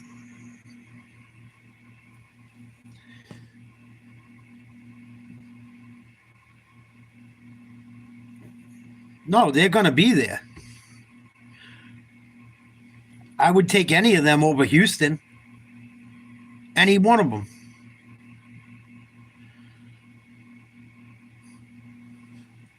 Go to the bench with a right calf cramp. He's trying to take a lot of hydration tablets. He sat on the bench the entire time out, never rejoined the huddle.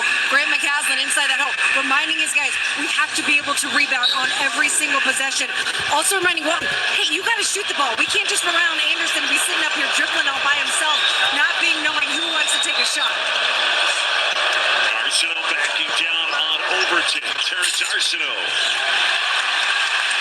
The smallest guy in the court, Elijah Hawkins, swoops in for the rebound. Texas Tech down by 4.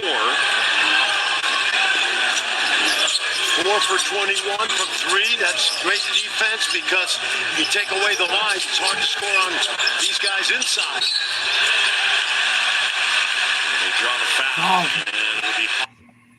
And not for nothing, Carl.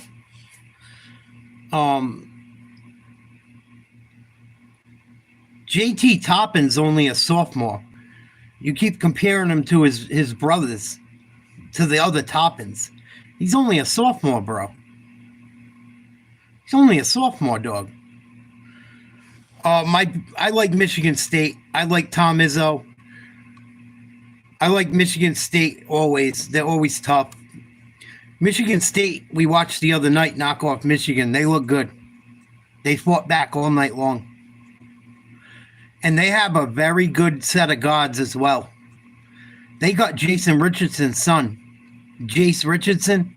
He's a fucking problem, dude. And I think he's only a freshman. He's going to be fucking good. 2-point game, 10:22 to go. Houston up by 2. But they got work to do. Brown has been alive all night long. Sharp feed inside. Oh, bad Francis call. gets shoved. Should have took the contact and took a charge. And just the 4th team foul on Texas Tech. They got Chris Anderson. That's his second. Texas Tech is already in the bonus. They should try to take advantage of it.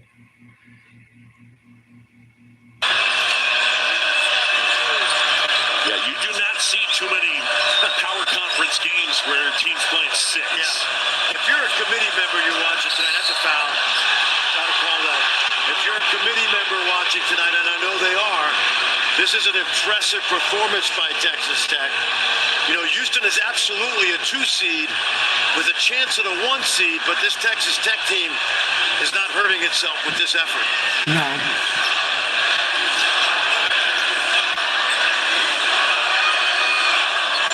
Houston hasn't I scored wish. in about 3 minutes. Using Nice D. by Toppin. If I worked it for FanDuel, do you think I'd be streaming out of my basement? Do you think I'd only have fucking 8,000 subscribers? Maybe one day. I probably should. Player. I probably know more than the guys you listen to at ESPN, in all honesty. Nice little hook shot. Houston goes up 4. 9:43 to play. Francis, first 2 of the night. This is not a tall Houston team, but their length is incredible. Toppin a 3. Missed it. Francis the rebound.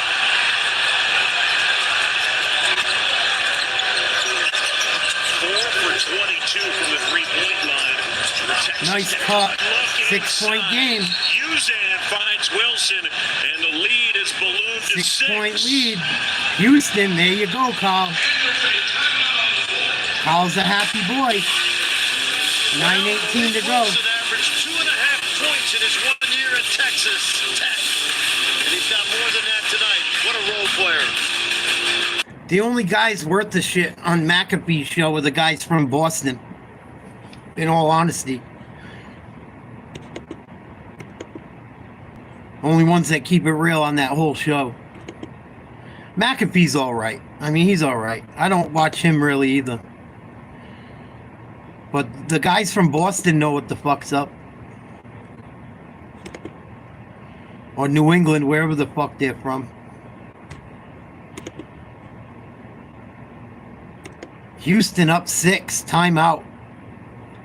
Houston's very lucky Texas Tech benched some of their studs tonight, giving them rest. Very, very lucky. How the fuck do my subscribers keep going up and down at such a rapid rate? I don't get this shit. I gain 10, I lose 10. I gain 10, I lose 10. I gain 10, I lose 10. What the fuck is going on with my YouTube channel? I used to get like 1,000 subscribers in a couple months. Now I get fucking 50, lose 50. Gain 50, lose 50. What the fuck is going on with YouTube?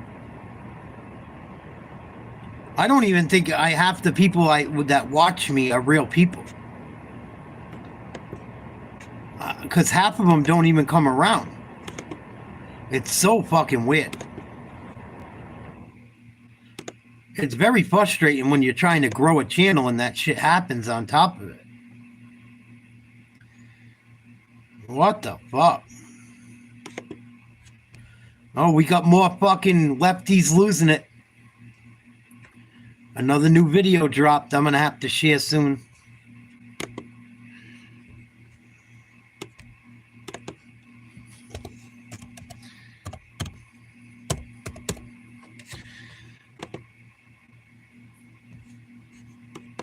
Fucking unreal.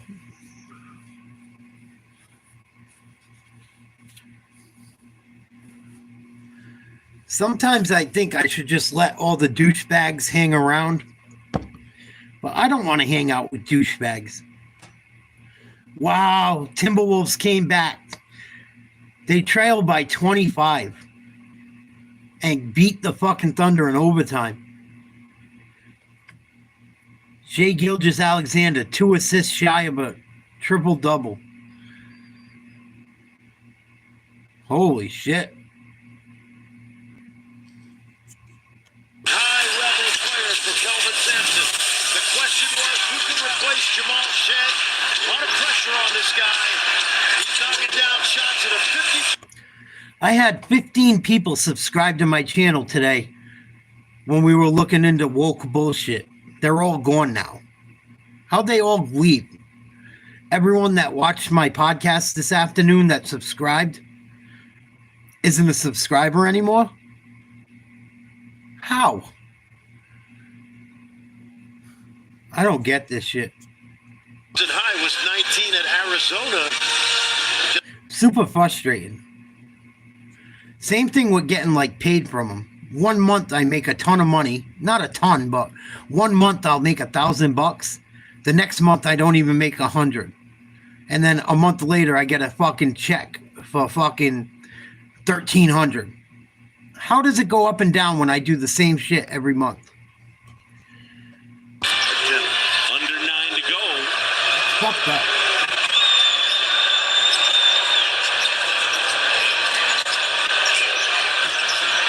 Arsenal will try.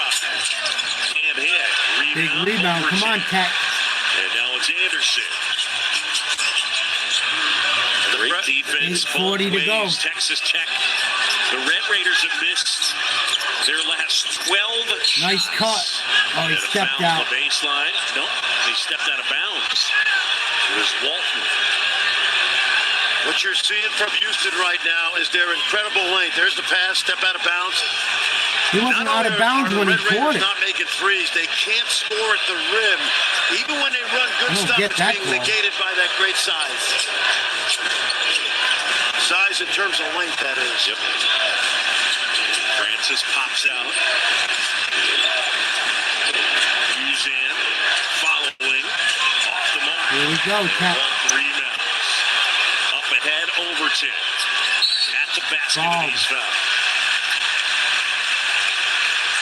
No, I won't sell my ass. Sorry, dude. If you're in transition and you're Texas Tech, that's when you have a chance to get to the basket or pull up and shoot the three. They're not winning this game without making some threes. Foul on Emmanuel Sharp. Kevin Overton at the line. The If I Drake start rooting for transfer. them, they start losing, you'll fucking blame me. First one He goes. played in the NCAA tournament last year. He started 35 games as a freshman for Ben McCollum, who's now gone on. Well, he's there now. It's Darren DeVries who went to West Virginia. No, I don't. I didn't bet this game.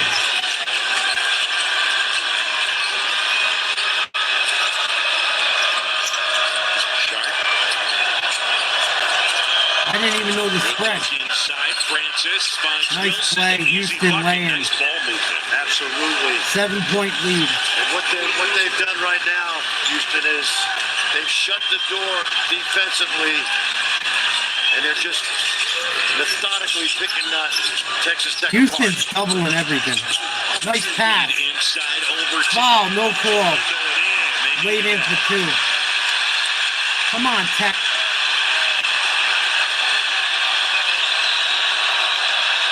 The lead is 5.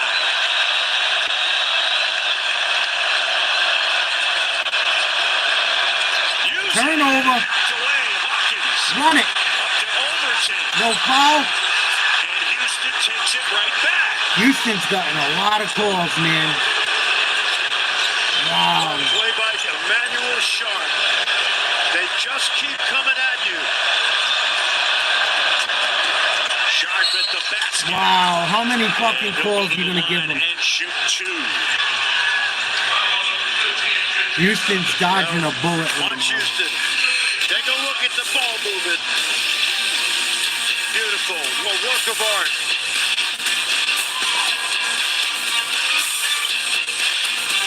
I don't think Houston's the 4th best team in the country. I got to keep it real. I don't. Texas Tech is missing 2 of their best big men. 2 of their best players. They're not a number 4. They're not. Texas Tech already knocked them off without Toppin because he got ejected for kicking a guy in the balls by accident the game before. And Tech beat him in overtime without him and the other 2 guys. Oh, I think it's a 7-point lead for Houston. I think there's about 6 minutes to go, John. It's a TV timeout right now.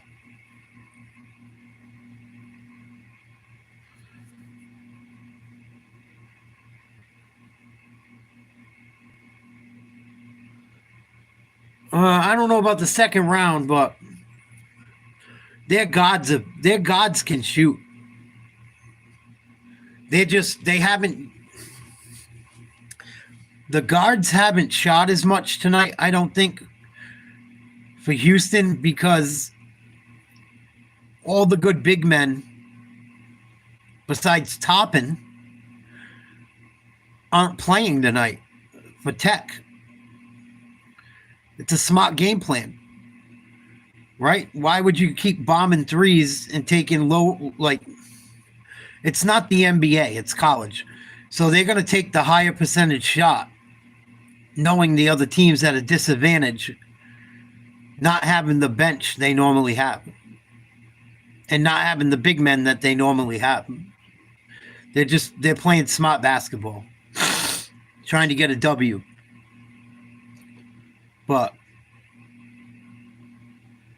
And Texas Tech plays good defensively, but they're going to meet a team that can shoot the 3, and they're going to have problems. Because they play defense, watching Houston. Houston defends like everyone tries to defend the Celtics, and they run double teams. Houston runs double teams down in the post at the other team's best big man, or they run double teams out at the guard. And that's all fine and dandy unless you have a guy that can pass through the double teams and you have guys that can shoot on the perimeter. And eventually, Houston's going to run into a team where a big man can pass and the guards can shoot. And the guards won't turn the ball over passing out of double teams, and they're going to run into a fucking problem.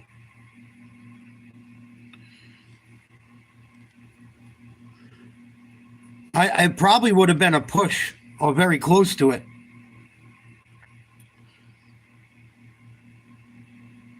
I mean, Tech's only 4 for 22 from three-point land tonight. Another 5 of those threes, they're up by 10. Texas Tech just has not been able to hit deep, and not having Chance McMillan and Darian Williams is killing them. Absolutely killing them tonight. This Houston team can win it all, and I was around him long enough to know that he knows. Yep. 54-47 Houston. 7-point advantage under 7 to go. Rich just hoping that Houston covers. They play a matchup zone. They play a 2-3 matchup Looking for zone. some space. They're going to run into a team that can shoot, Anderson will try. Oh, Cryer pulls down the and they're going to be fucked. Every shot's been contested. It's like being in the New York subway at rush hour. Hard to move. 6:15 to go, 7-point lead. Houston slowing it down. Smart basketball. Sharp here's Toppin popped out. Roberts. Nice little jump hook, Roberts. And that will fall. 9-point Biggest lead. lead of the game for Houston. It's 9.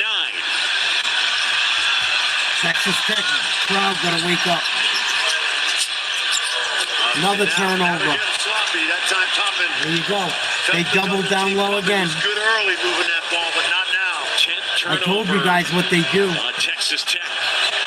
It's working tonight. Absolutely frustrated right now. It's not going to work against the The Duke effort's been score. great, but they just can't squeeze a couple baskets against this defense. Roberts looking Two for travels. Gets Roberts away with goes both right of them. ahead. They were short.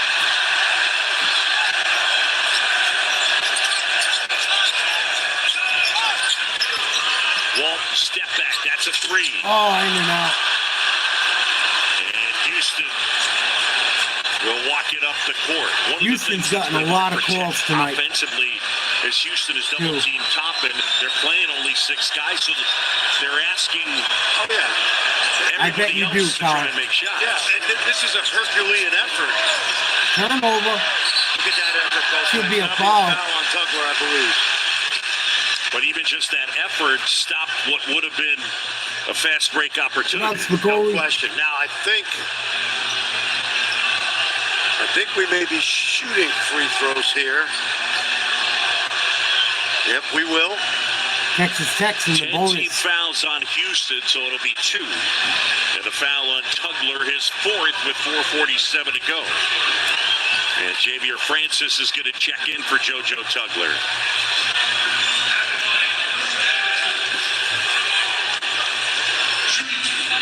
Big free throws.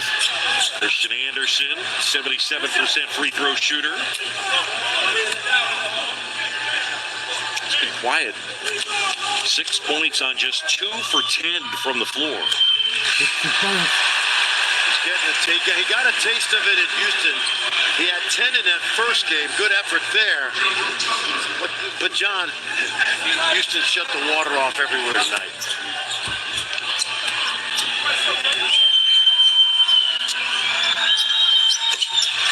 Anderson gets it goal.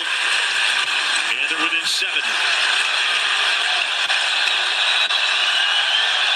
Under 5 to go. The crowd urging on the Red Raiders. They need to stop. Cryer. Feed to Roberts. He walked again. Roberts up and under and puts it in. He is so crafty. What's a He's fucking become travel? such a weapon offensively. He's got a dozen. Jawan Roberts. There it is. Good Look D. at those hands. I mean, they're trying to move the ball You've been ahead of the saving defenders Houston that are tonight. chasing, and the Houston defenders still with the length able to deflect passes. Yeah, no question. You're supposed to swing, but Houston gets to the second swing too quickly. Walton will try. Look at that effort by Good Cryer. help by Cryer the comes in guard. and rips it away. And Good job by the with Houston guard to basketball, go help on the up 9, boards. Under 4 to go. 9-point This was a lead. heavyweight fight. We're in round 14 Houston. right now. And the champs ahead on points, but it's been a battle. 3:45. Roberts. Oh, come on. Another call for Houston. I believe it'll be. Holy shit.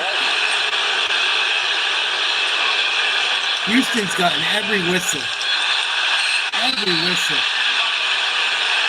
Erwin Walton picks up his 3rd. Awful.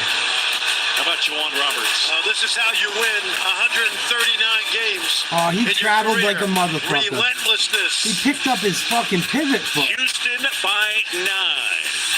ESPN's exclusive presentation of college basketball. I miss when basketball was really basketball. Every fucking thing is a travel nowadays. That's why they think these guys are fantastic.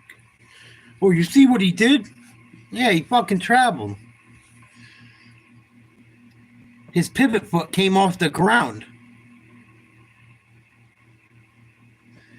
What are you going to do? It's the new rules. I got to get in touch with the new rules.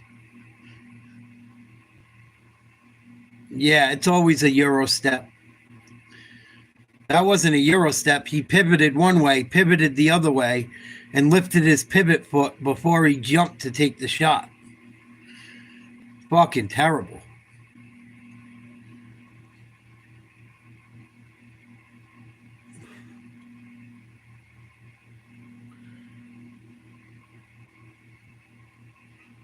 I don't know.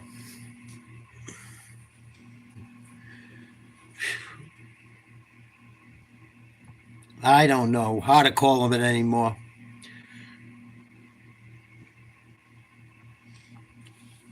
But Houston, if I was Houston, I wouldn't feel too good about this win tonight with them missing all kinds of guys.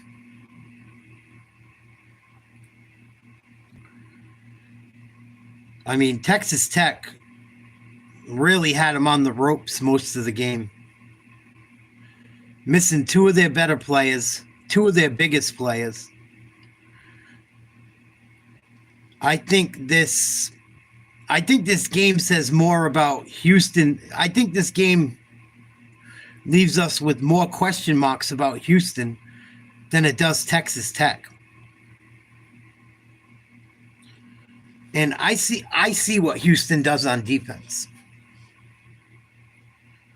I know what Houston does. They play matchup zone. They play 2-3 zone. They match up and trap. They play 2-3 zone. They hop to man when it calls for it. And then they trap whenever the ball goes to one side or the other, whether it's down low or outside on the perimeter. Or if it gets low in the if it gets low in the shot clock, they run two guys at the ball handler at the top of the arc. They are going to have problems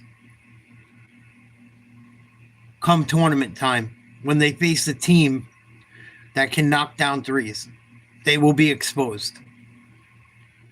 The minute they match up against a team that can knock down threes, they are going to have problems. I guarantee it. Guarantee it. The big question is, can someone knock down enough threes to beat them? And then, when you play that 2-3 zone like that matchup zone, and you double on the block or on the baseline, if the other team sends cutters down the middle that can finish at the hoop, you're exposed as well. Houston knocks down the first. That's right. That's what happens. They're going to face someone that can knock down threes, and they're going to have trouble. On campus, they're going to work harder than they've ever worked in their life, and it'll probably help their NBA career. And they'll get really good at diversifying. That's right. Missed the second 10-point game. With a weighted, whatever that net thing ball. Yeah. Tech needs some hoops and some stops. Hawkins here, 3.5 to go. Toppin has been quiet here. There they go, see? That help. Look at that help, John. Every ball screen, there's help. Toppin. All he had to do was dump it down low. Gets the offensive rebound. Toppin inside and rolls it home. If Toppin looked down low, he had his man wide open on that double. Quickly on some possessions. Tech needs a couple stops. 59-51. Toppin with the double-double.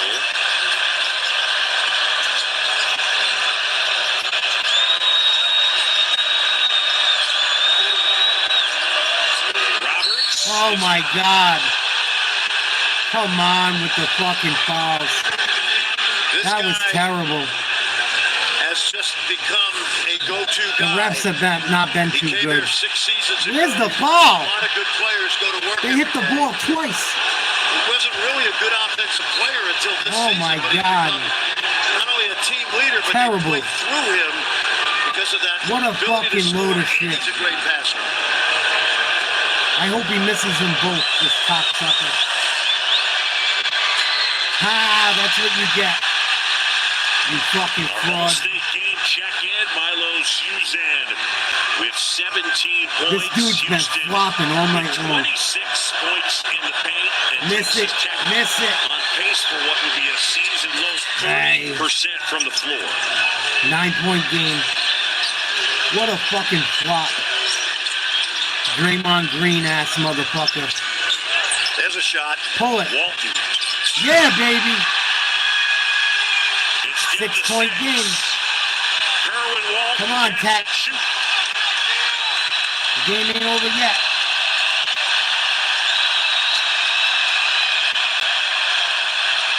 Good D. Pryor step back. Short. Slow it down. Slow it down.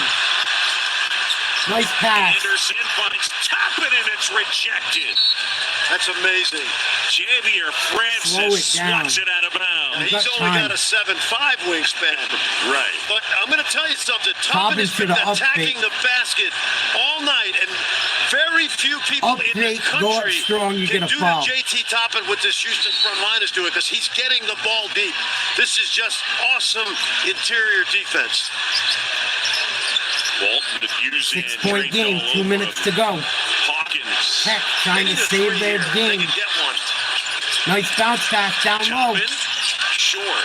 Why does Toppin not pass the Roberts ball rebounds deeper? to miss, and then a foul Another on shitty Chris call. Anderson. And it'll be 1-1 at the other end.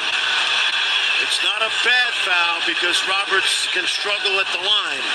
Tech has gotten fucked all night by these refs. I don't know what's going to happen in the last minute 50. But the effort by Texas Tech, shorthanded That looked tonight, ticky-tack to me. has been phenomenal. And then when you're Houston, you go on the road and you take everybody's best shot. No Chance McMillan, no Darian Williams. Oh, he's a sophomore, Second dude. and Come third on. leading scorers respectively after Toppin. And a 6-year He's only senior, a sophomore. Roberts knocks it down. Came from the U.S. Virgin Islands. He lived with his aunt in His brother was a Killeen, fucking Texas, right senior. down the road from Waco, Shoemaker High School. He was the first and only scholarship offer. Kelvin saw him and said, I don't know how good this kid's going to be, but he's our kind of guy. He's made Knocked the ball 10 down. free throws here tonight. 8-point game.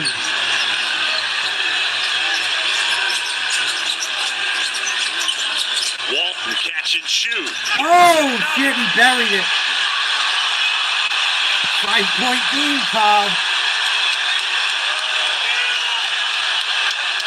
5-point game. Ruh-roh. Need a turnover. Come on, Tech. Sharp with Walton on it. On their feet at United Supermarkets Arena. Shot clock winding down. Oh, he turned it over. Knocked away. Here we go. Hawkins. And a foul. But he's Shooting two. Oh, no, and he fouled out, I think. 1:12 to go. The foul on Emmanuel Sharp. And this guy's a program guy, Kerwin Walton. He started Making you earn your his money, career Kyle. at North Carolina, and then right here, Sharp, you know, he's Ruh-roh. hustling, but you're fouling a guy who is a great foul shooter right there. Elijah Hawkins, 90% from the line. 1:12 to go. It's a 5-point game. Come on, baby.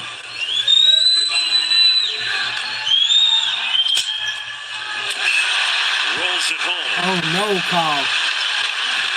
Tugler replaces Francis for Houston. Carl's gonna fucking And bottom this kid out. from D.C., this is not pressure when you think about him growing up in that tough city.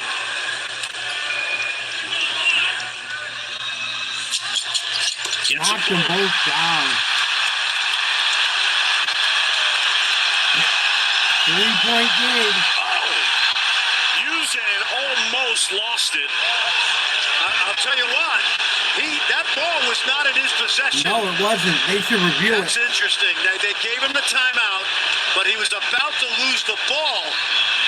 And Greg Nixon, take a look now. Oh, that should be fucking reviewed. Now That's the not a officials, timeout. He raised his hand on the baseline, Greg Nixon. No. And we got a legit timeout. Oh, Patrick they got Mahomes. fucked again. Texas Tech got fucked again. Red Raiders within 3.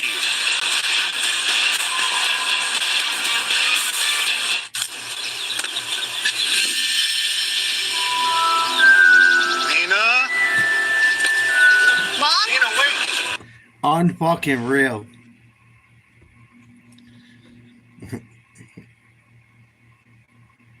They got fucked, dude. Texas Tech got fucked by the refs a lot tonight. I think, in my opinion. I think Texas Tech's taking it up the kazoo quite a bit. Quite a bit. And I don't think Texas Tech's going to fall. If they fall, it's going to be someone that probably can't hit both. But I think Texas Tech got done dirty tonight. 3-point lead for Houston. Minute 6 to go. Houston ball. This was close. Oh, he called timeout. He was calling timeout there. He just barely got the timeout in. Very close. They didn't get fucked on that call. I take it back.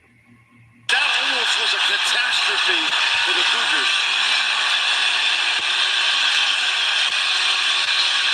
Yeah, Carl, that's why I don't gamble on games like this. See, they got you betting for both teams. They got you all fucked up.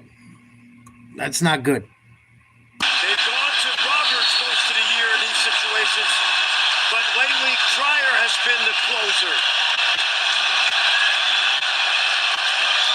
1 minute to go. Cryer with Anderson on it.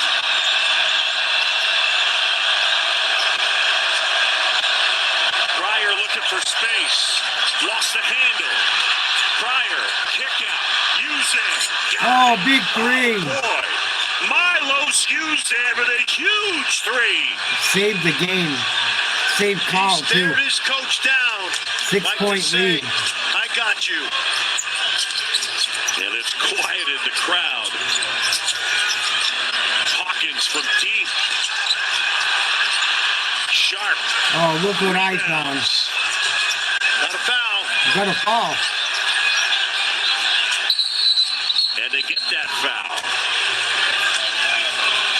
Milos Uzan with a season high 20 points. His coach has been on his butt all season. When he hits this shot, he looks over at his coach as to say, I got you. 20 points matches a career high that he had at Oklahoma, and a chance here to set a new career high. Carl, why do I get the vibe you're a degenerate gambler? No disrespect, but I get the vibe that you gamble a little too much. The game I've been a part of this year. Betting fucking both sides, going crazy. Yeah, I feel like you've been elbowing me a little bit extra here tonight. Anderson. You've been fouling me all night there. Out of bounds. And it'll be Texas Tech basketball, 14.8 to go. Our player of the game is brought to you by Phillips 66, Milos Uzan. A career-high 22 for the kid from Las Vegas, Nevada. Anderson fires. Oh, you're lucky he didn't knock that down. As they get the foul on Tugler.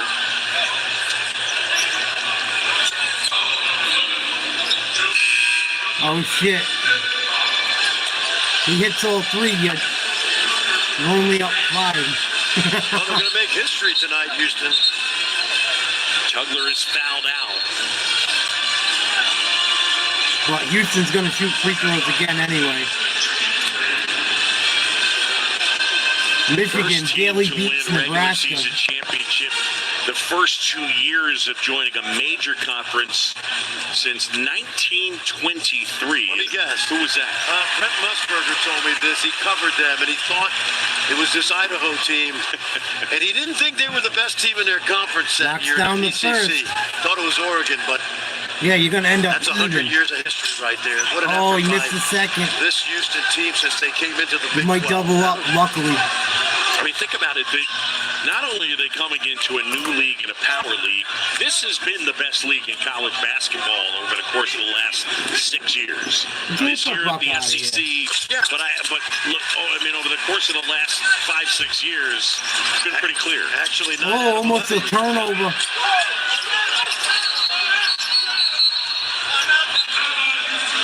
Houston calls timeout, 7.3 to go. 6-point lead. You know, we saw Iowa State Saturday without Gilbert and Jones, and Heisey and Momcilovic stepped up.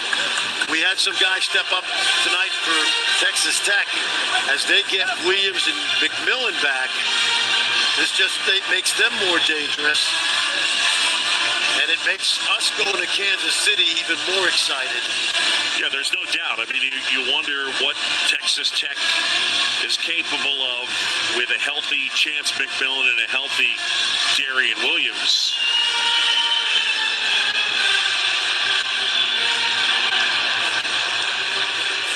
Tonight, shorthanded. We're trying to reset the... You're in good shape, though, Carl. I give it to you. You pulled it off, it looks like. We've seen crazy things happen this year.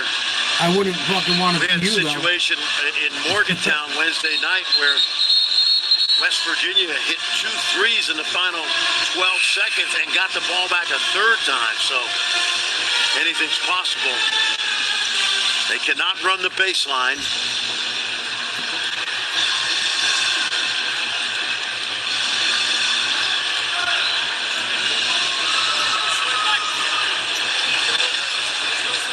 And the inbound.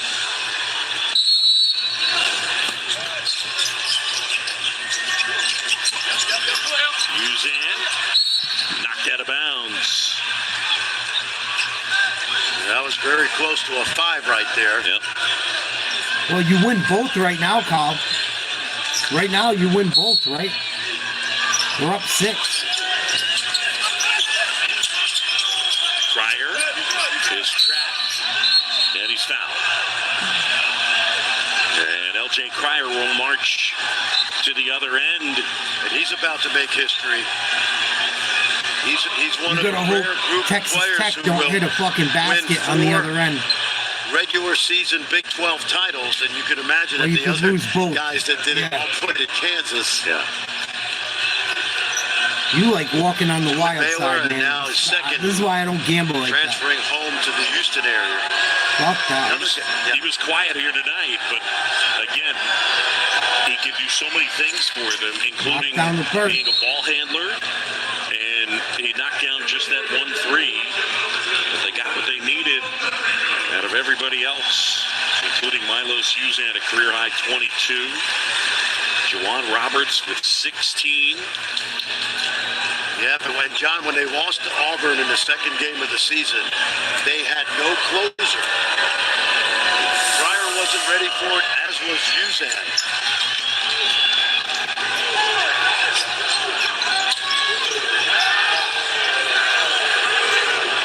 Texas Tech hits a 3, you fuck. Overton inbounds. Walton fires it up. Oh, in and out. You were so lucky. And that's that. Kelvin Sampson and the Houston Good Cougars job, gain though, a Kyle. measure You of pulled it revenge, and they clinch a tip share my of the cap to Big you. 12 regular Well done. season title, their second straight. Impressive. Very, very lucky, though. Very lucky. Houston got a lot of calls. Milo Suzan played amazing. Really saved Houston. Between that and the refs. Night Cannon, salute. Thank you for joining us. Oh, my goodness gracious. Good game, though. I would have liked to see Texas Tech have their best players. That's my only issue. Not seeing Texas Tech have two of their starters. What are we going to do now?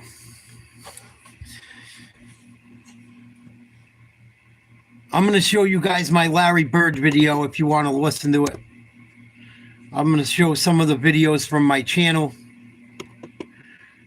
Why I don't like certain fucking people, certain players. You guys were asking me about Larry Bird earlier and JJ Redick. I'll show you why.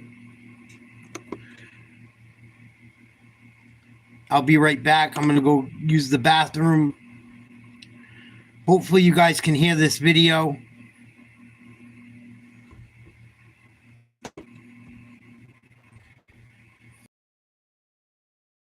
Larry Legend, the hick from French Lit. Happy Monday, Nate's Live Talk. Hope everyone's having a great day. Please like, share, subscribe. Got a little bit of Celtics action today. We're going to have a video about Larry Legend, the hick from French Lick. I'm sick of people talking shit about Larry Bird. A lot of analysts, a lot of fucking young people like to talk shit about Larry. How's my fucking thing?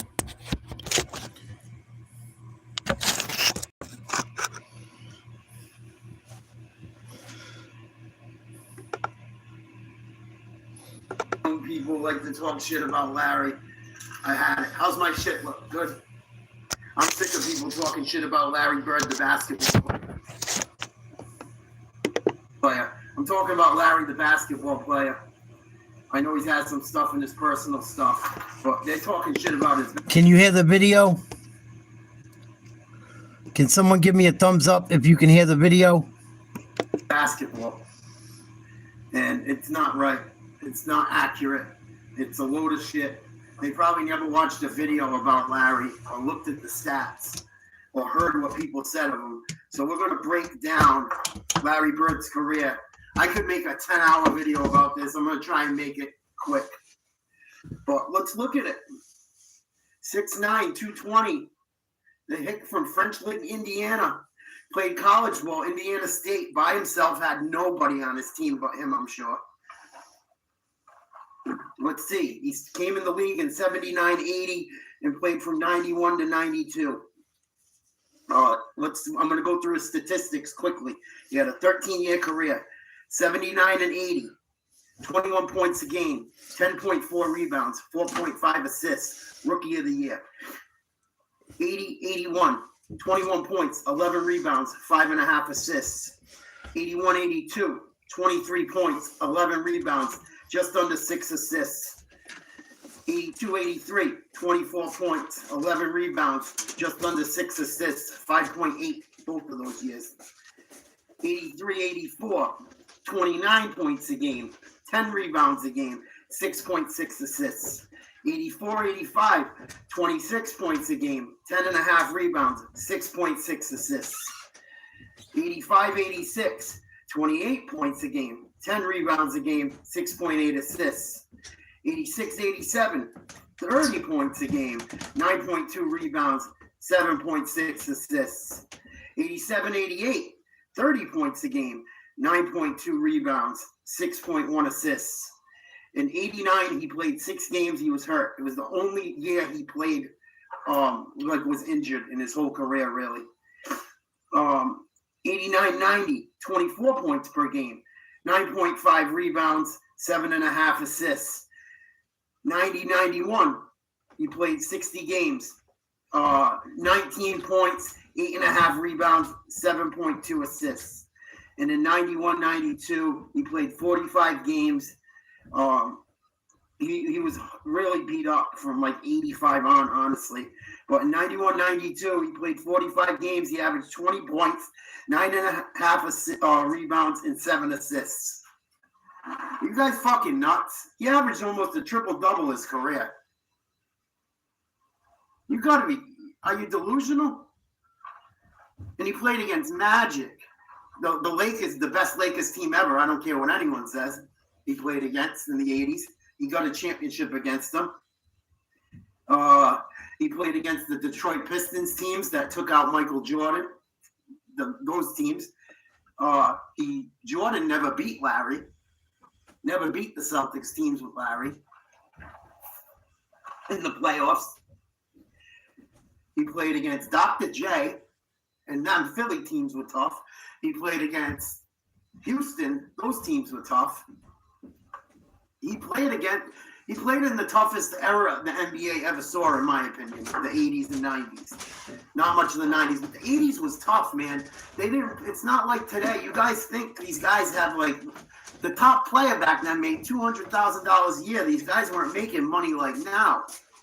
They didn't have the amenities they have now. It wasn't cushy. And fucking these guys are catered to, man. They packed them in buses and planes and shit.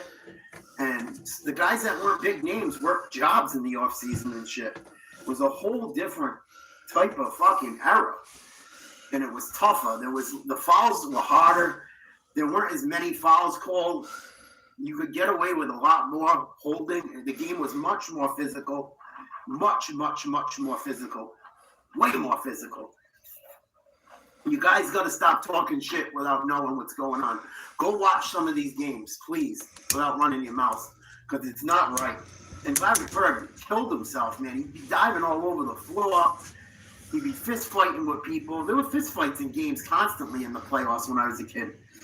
He was a 50% shooter for his career. He attempted 20 shots, just under 20 shots per game. 3 or 4 threes at least, I believe. 88% free throw shooter. The 3-point line was like almost 24 feet back then. It's not nearly as far away as it used to be. Excuse me. He averaged a block and 2 steals for his career. He had 20 points, 10 rebounds, and 5 assists in 5 seasons.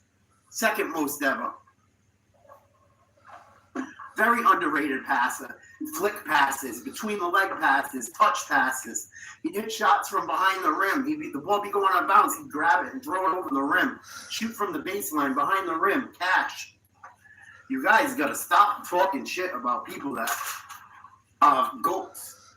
He's a goat, dude, and this is proof. I'm going to prove it right here. Men lie, women lie, numbers don't lie. He played in wars, absolute wars against those Pistons, Lakers, Sixers teams. He was the rookie of the year. Dude, the other team used to cheer for him. In a game he dropped 60 against, the whole fucking Atlanta team was cheering for him on the bench. Watch the highlights if you type it in on YouTube. The fucking guys are falling down laughing at their players on their own team. Larry's calling his shots. He was shooting it left-handed. He played a game left-handed. He'd get bored. He was rookie of the year. He won it all. He had 3 championships, won it all in 81, 84, and 86 against tough competition. He only missed, before I get too far ahead of myself, his first 9 years in the league, he only missed 19 games, and he broke his fucking back in 85. 19 games he missed in the first 9 years of his career. Nobody does that shit anymore. He was the MVP in 84, 85, and 86 of the league.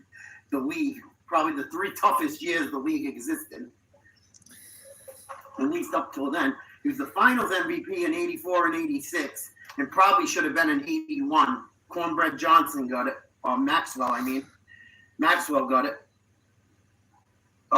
He was named to the All-NBA second team 2 times, 9-time first-team player, 12-time All-Star. He was an All-Star MVP. Jordan never beat Larry Celtics, like I said. He had the most steals ever in a playoff game with 6. He was the AP Athlete of the Year in 1987. He's won a Lifetime Achievement Award. He's the National College Player of the Year with 0 help. Check my shit. Battled versus the toughest Lakers teams. His numbers retired at the Boston Garden. That don't happen to everyone. They're running out of numbers, but it don't happen to everyone. He was on the Dream Team, the original one, the real one. He destroyed himself with effort. He used to dive all over him. He fractured his face. I'll tell you about that later. He's said to be the toughest and smartest player by countless people if you look it up. He had 21,791 points, 8,974 career rebounds, and 5,695 career assists, and wasn't right for half of his career. Broke his back in 85 working on his mom's driveway. He's one of the only people that's a member of the 50-40-90 club. Look into that. He made huge plays in the playoffs. He made a steal like Havlicek did, and to save the Celtics against the Pistons. And there's a steal by Bird underneath the DJ. He stole the ball off Isaiah, I want to say, or one of them. Isaiah was in the play. Isaiah was no slouch. Those Piston teams didn't beat Jordan for nothing. You guys are nuts talking about Larry the way you guys do.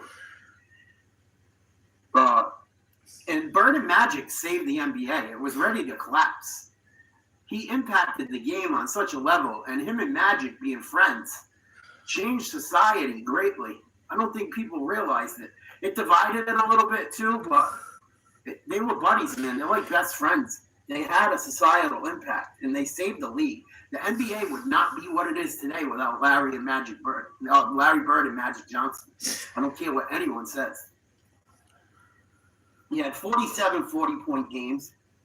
He told the other team's coaches they couldn't, you're going to have him guard me? He talked massive amounts of shit. He had a double game winner where they called a timeout by accident, and they ran the same play twice, and he told Xavier McDaniels what he was going to do. They hit the shot twice and won the fucking game from the same spot on the same play, and they knew it was coming. He never won a scoring title, but I think that just goes to show he's a great team player. He did a lot of other shit. You know, it's like the LeBron thing. People hate on LeBron, but he does a lot of other shit. This is something I love about Larry. He would tip other people's, like if he went to a restaurant, he would tip the cooks better than the waiters and waitresses. And people would get mad. And he'd go, why? They cooked the meal. Great point. He played massive head games, very funny and witty, very smart. Anything Larry Bird lacked for physically, he made up for with his mind and his effort. He fucking talked massive shit winning 3-point contests and blew everyone away. Walked into the place and left his jacket on and asked who's coming in second. Made so many impossible shots. Larry Bird said there would be another Larry Bird at his retirement ceremony. Magic Johnson said, no, Larry, there will never be another Larry Bird. I think that says a lot. So be respected by your peers. Who cares what other people think? But to be respected by your biggest rival, I think says a lot. After his playing years, he won Coach of the Year, Executive of the Year.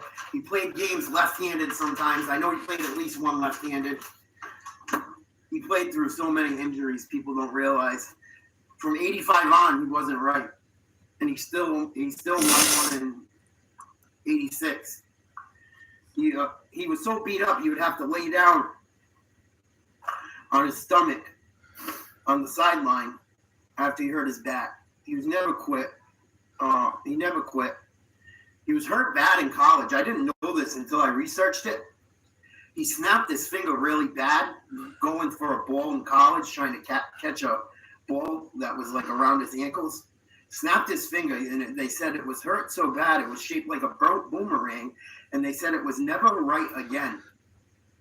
And that happened before he was in the NBA. And Larry said his finger never felt right again. So it makes you wonder, could he have been better? Could he have been a better shooter? In 85, he broke his back, putting driveway at his mom's house. He grew up very poor. His father was a veteran that struggled badly with PTSD and alcoholism. So I think Larry always looked like he was worried about money all the time and shit, I would imagine. That's why he worked on it. And it was probably a good workout. He probably never foresaw that happening, but he literally broke his back doing it. From 88 to 92, he just wasn't, he was hard to talk to, reporters say. He never felt right. It was hard to get close to him. And so he kind of got a negative feed for that. Robert Parrish said he never saw Larry take a painkiller or a shot for his injuries. From 86 to 92, this is with a broken back. Oh, his back not right. Here's the numbers. 25.1 points per game, 9.3 rebounds, 7 assists per game, 49.5% from the field, 39.4% from three-point land, and 91.1% from the free throw line with a broken back. In 91, he fractured his face versus the Pistons in the playoffs. I remember watching it as a little kid.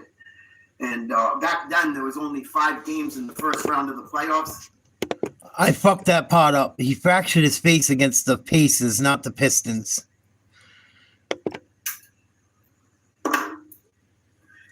So it was 2-2, and the Celtics were playing the Pacers with a young Reggie. They had Chuck Persons, Detlef Shrimp, I think, at the time.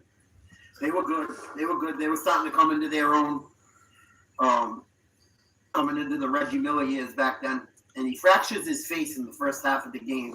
He goes into the locker room. The fucking garden is like a mouse. Quiet as a mouse. And he comes back in at halftime in the third quarter, comes running out while the game's going on. They put him back into the game. He dominated the last 18 minutes after a fracture in his face in his last year in the league.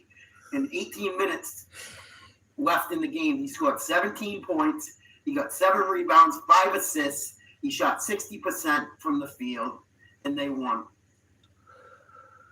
In his last year, all broken down, beat the shit. He played only 45 games, like I said. And they still found a way to make the playoffs. He gives tons of props to today's players.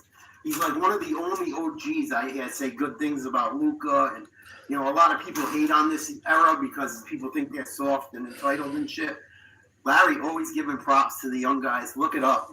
Look all this shit up. Please. I wish I could put it all in the background. I don't want to deal with the copyright shit. I'm not lying to you. You can all look this up. The Eastern Conference Finals MVP award is now called the Larry Bird Trophy. The Western Conference Final MVP award is now called the Magic Johnson Trophy. When they asked Larry about what it meant to him to get the trophy named after him, he said, "I wish I could win one of those Magic Johnson trophies." That's pretty cool. He's a funny bastard. They were just great friends to this day. And look at the body Larry Bird had to work with, not for nothing. It's not like he was built like LeBron or Jordan or, you know. I don't think there's ever been an athlete that might have done more with less. I mean, he had height and shit and good hands, great hands. Such an underrated passer. Go watch Larry Bird pass the ball. It's fucking amazing. I knew he was good. I forgot how great he was. He wasn't good. He was great. Phenomenal. He had eyes in the back of his head. He tapped passes everywhere, off rebounds, there would be a pass coming to him, and he'd just tap it, pop, tap it. It's just amazing shit. You really got to go watch the footage. Him and Magic, I think, are the two most important players the NBA has ever had. And that the NBA was going out of business back then. They really were. They changed everything. The marketing, the shoes, just everything. They changed everything about the NBA. It would be a totally different league. It might not even be a league anymore if Larry didn't and Magic didn't exist. If them two never existed, I tell you. Kareem said Larry was his best opponent.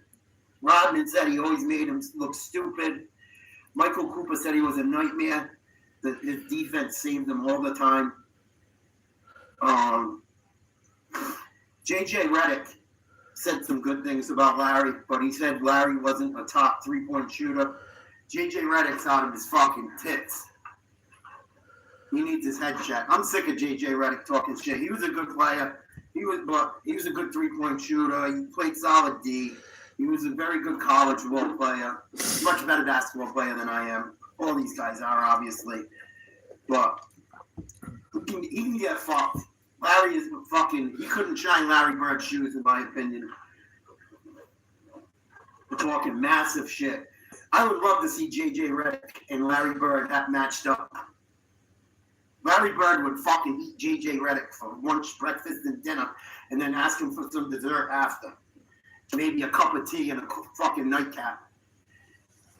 Watch what you see. J.J., come on. You're not that fucking stupid. You don't need the money that bad to talk like that. Come on. What, ESPN put you up to it? Rumor is right now is J.J. Redick might be the fucking Lakers head coach. I love it. I hope they get that fucking Momo as the Lakers coach. That would make my day. That would make my day. LeBron has Bird in his top 3. All you young people that hate on Larry. Your favorite player says he's one of the 3 best ever, in his opinion. Shows how much you know. Look it up on YouTube. The video's out there. The whole Lakers team from the 80s say he was the toughest opponent they ever faced. Gary Payton said he was the coldest and smartest and talked the hottest shit ever. Gary Payton's no fucking joke. They don't call him the glove for nothing. Watch his interviews on Larry. He's got a bunch of shit out talking about Larry. Bunch of shit out talking about Larry. He talked massive amounts of shit, and you know that all them guys made fun of him because he was a goofy white dude. All the shit's out there. You can watch it. Excuse me. He told Dominique, you can do whatever you want, bro. You're a good young player. You're very athletic. But I'm getting 30 or more winning. And you would tell him that before every game, and he would back it up. MJ said he's the greatest, one of the greatest ever, and by far the greatest white NBA player ever. He's above everyone else in the game, and he's above the game. He said he was so smart. He's never seen a smarter player. So you guys stop talking shit about things you know nothing about. The fucking goats are telling you Larry's a goat. So just stop it. These guys in the 80s played a way more physical game. Life was different. They didn't have the luxuries these guys have now. They would be on fucking buses and planes. I got a story about it. There was a game that the Celtics were left on a bus and train or plane and a bus all day, playing against Jersey. And Larry was fucking pissed. The whole team was pissed. He had to eat hot dogs all day and shit. And fucking his back and everything. He was cramped in the bus and plane all day. They went right to the arena because there wasn't time to get to the hotel. And he goes out and they're having a team meeting before the game. And he goes, I don't know about you guys, but I'm going to take it out on them. Right? Fucking Mikhail's like, all right, Larry's going to take it out on him. Let's go, guys. They go out. They get ready to have the tip-off. Larry goes up to one of the fucking New Jersey players. He goes, I know it's not your fault, but I've been eating hot dogs all day, and you guys are going to pay for it. And he dropped 30 and almost a triple-double in a blowout. And there's so much more. There's so much more, but that's just some stuff for you. Stop hating on Larry Bird and other people. Get your facts straight. He's your favorite player's favorite player. Bron put him in his top 3. And you guys are going to fucking talk smack. Larry Bird played now, dude. He'd be raining threes down. Raining threes down. I really believe it. I really believe it. It's a whole different area for these guys, man. And he grew up rough. He grew up in a rough environment, man. He grew up in a rough time. He had nothing. He lost his dad young in an awful way. A lot of these guys come from that shit. But look what he did with the body he had. And he went up against studs, man. Studs. And he definitely made the players around him better. I know Bird had some help and stuff, but they don't win any of that shit without him. Not one. The Celtics weren't good enough to beat the Lakers without Larry Bird. They wouldn't have made it to any of those finals, I don't think, without him. If you get rid of McHale or Parrish, I think they still could have with Larry. Stop hating on Larry. That's what I got to say. I thought this was a fun video to make. I hope you guys enjoyed it. You guys let me know. I'm going to leave it. I don't know. I feel vindicated. I don't understand the hate for Larry Bird by nowadays standards. Same thing, I don't understand why people think LeBron is better than Jordan. I'll never understand that fucking argument either. And I got a video on that as well that I'm going to play right now. This is my take on Jordan versus LeBron. I do a lot of these videos. I'm going to start doing more of them. Keep an eye out for them. And I go through all the statistics. I break it down. I know what I'm talking about when it comes to this shit, guys. I fucking lived a lot of it.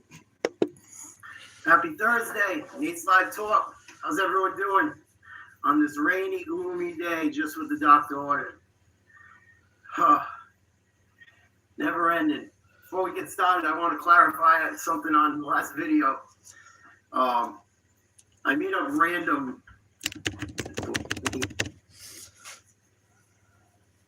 I'm so sorry for your loss. Bubba was good to us.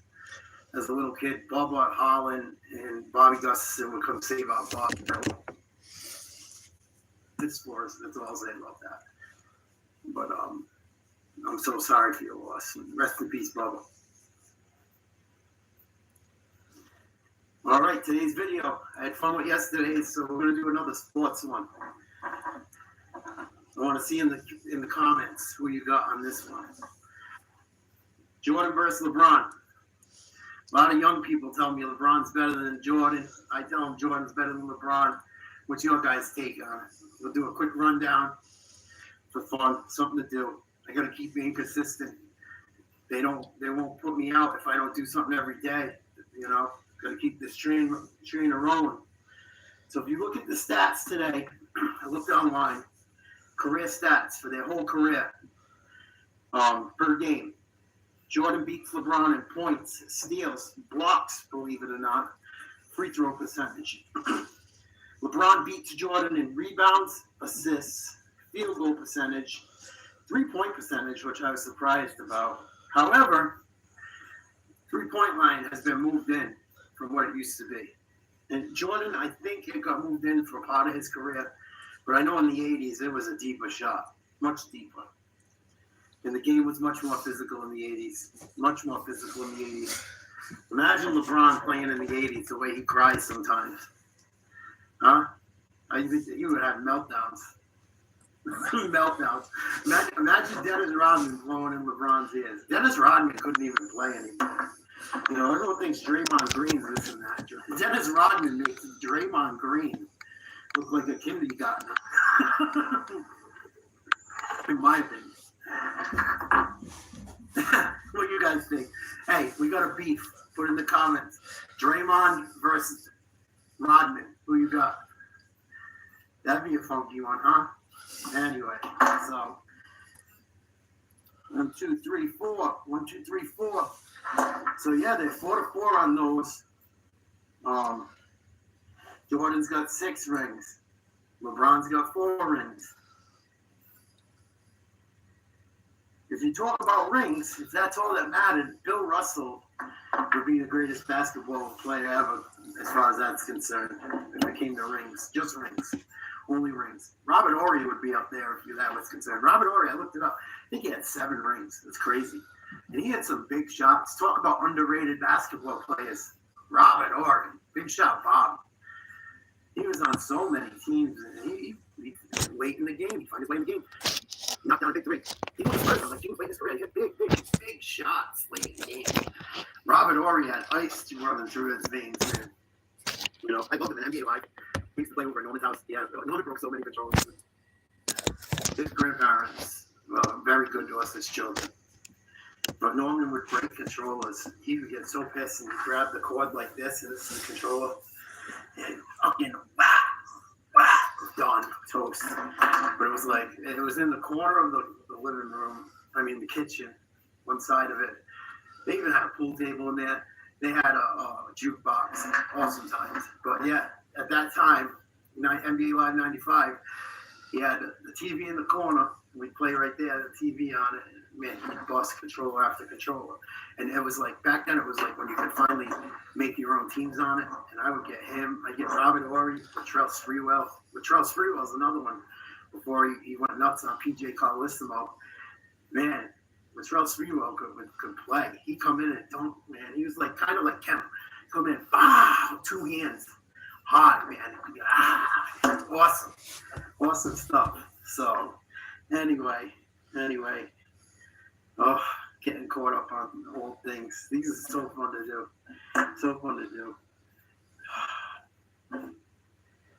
So let's look at it here. Jordan struggled versus the Pistons for a long time. LeBron struggled for a long time. Them Cavs teams were horrible for years that he played on. Horrible. And Jordan struggled versus the Pistons. He didn't have much more help either, but Scottie Pippen was very young. Once Scottie came into his own, it was a wrap. Once they had them too. And Scottie Pippen's been given hell over the years and stuff. Scottie Pippen doesn't get the credit he deserves at all. I know MJ was arguably the greatest player of all time, but Scottie Pippen was very, very, very good. At one point in their career, I don't think they would. They might have been the best two players in the league. So I don't think you can say LeBron ever had the other best player on his team ever. So it's something to think about. It's an important thing.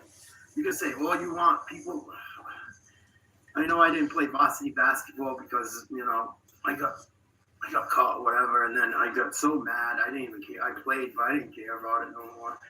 And with that, I didn't even want to even try to make it work with the coach that I didn't get along with. I didn't see it going well. So anyway, but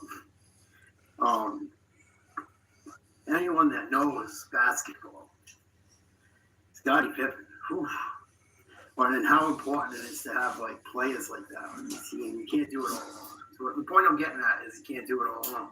I don't care who you are. If before Scottie got there, Jordan struggled, man. Jordan, didn't struggle on his personal performance, but struggled as far as, got to the promised land. Those Pistons teams would beat the hell out of Michael. They would beat Michael up so bad. I remember crying in like 89 or 90. I think it was 89. They beat up Michael so bad. Pistons were evil, man. I did not like the Pistons. I did not like the Pistons teams, man. Other than Joe Dumas, I like Joe Dumas. He was a very, very stand-up guy. Classic guy. But Isaiah, I just didn't like it. The reason I don't like Isaiah is, I'll get to it in a second. Great ball player. But Bill Laimbeer and them guys, and Rick Mahorn, they killed Michael Jordan. Like, very, very physical basketball. They don't even play basketball that way anymore. The hand checking, it's just not the same. Not the same at all. And it's good and it's bad because there's a lot of people that hurt. That's why a lot of those guys didn't have careers they had either. And they didn't take as good a care as the players did now either. But Jordan struggled early in his career. So you can't just say, oh, Jordan won this or that. Well, no, let's not get it twisted. Jordan struggled. He didn't win a championship till at least, I want to say at least 6 or 7 years into the league. I could be wrong, but it's got to be at least 5. So, it's something to think about. What would LeBron have once he got off there? He played with Kyrie, AD, D-Wade, Bosh,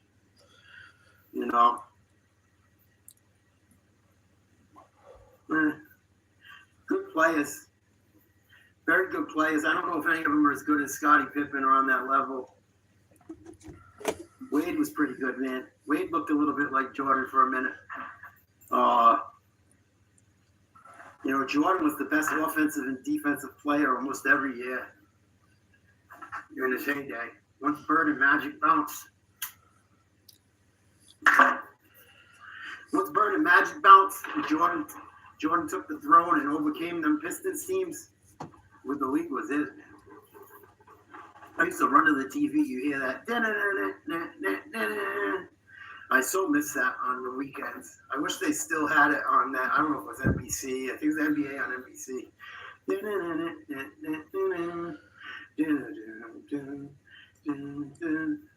But yeah, Jordan had Rodman for a bit. Horace Grant, not as good as the cast. Horace Grant and Rodman weren't as good as those guys that I just told you, Kyrie, Bosh, AD. Rodman had more hot than all of them put combined, though. So that counts, right? That's got to count. That's got to count. You look at the casts. It's pretty close, though, because Scotty doesn't get enough credit. And you look at longevity. LeBron's played a lot longer, a lot healthier. The league's different. I don't know who I give that one to. Longevity or being just like a comet. 13, 14 years, see you later. But Jordan played pretty late too. Jordan played for the Wizards late in his career and was still pretty good. I watched the video of Gilbert Arenas talking about it and some other guys, and he was like, Michael was giving people the business then. He wasn't the same guy. He couldn't jump the same as he lost some athleticism, which is expected. Don't look like LeBron's lost too much, though, man. That guy flies. He just takes off. He's like a condor, man. Long, strong. What's he, 6'8", 6'9", something like that. He's taller than Jordan. At least he's listed taller. Jordan was 6'6". Man. I don't know if I said it already in this or not, but I remember, we talk about stuff being electric. I was talking about Mariano and how music and things stick from you. Them Jordan intros were amazing. You guys remember them? At the beginning of the game, that music would stop. And now, starting at guard, 6'6", from North Carolina, Michael Jordan. I never been. Stevie Ben, my buddy I was talking about who just lost his cousin. He saw Jordan play at least once. I know he told me about it. I think maybe once or twice, but I don't remember all the gory details. But I'm going to have him on a podcast or a video and talk about some about fun stuff and our childhood and stuff. And he knows everything about Jordan. He's going to probably watch this video and be like, we'll do one with him too. Because I'm going to do a lot of these, I think. But it's so iconic with Jordan stuff. Maybe because I was little during it. But man, he's so iconic. The sneakers, it stands the test of time. It stands the test of time. And let's look at their finals. Who they have to play in the finals? Championships count. Rings count. I don't care. In my opinion, rings count. Let's see. Jordan played the Suns. That one broke my heart. I was a big Charles Barkley fan. The Suns, man. I loved his shoes. My brother was a Jordan guy, big. And I just didn't like. I love Michael Jordan, but I didn't want to be a bandwagoner. So. And I was a Celtics fan. I love the Celtics more than anything. I love that team. I love their logo. I love watching Bird and them when I was little. I was very little, but I remember some of it. And Johnny most. But Jordan beat Magic Johnson. He beat the Suns. He beat Clyde Drexler and the Blazers.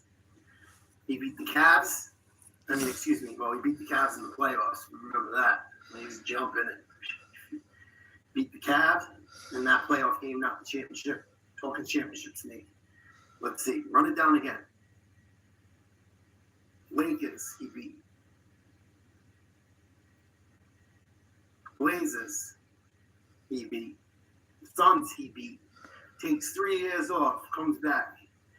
Beats the Sonics, and then beats the Jazz. I think that's it. right? Beat the Jazz twice, I want to say. Could be wrong. Could be having a brain fart. It's just something I threw together quick. Keep making content and have fun. Who did LeBron beat in his championships? I think the Spurs. Spurs was one, right? Spurs had it. Spurs had him. Spurs had him. So I got to give them that credit. They came back from that, even though Ray Allen had a big shot in that game. Beat Golden State. You think Jordan could have beat them Golden State teams? I mean, and LeBron lost to Golden State too once they got Durant. He lost to him without Durant, but I'm pretty sure.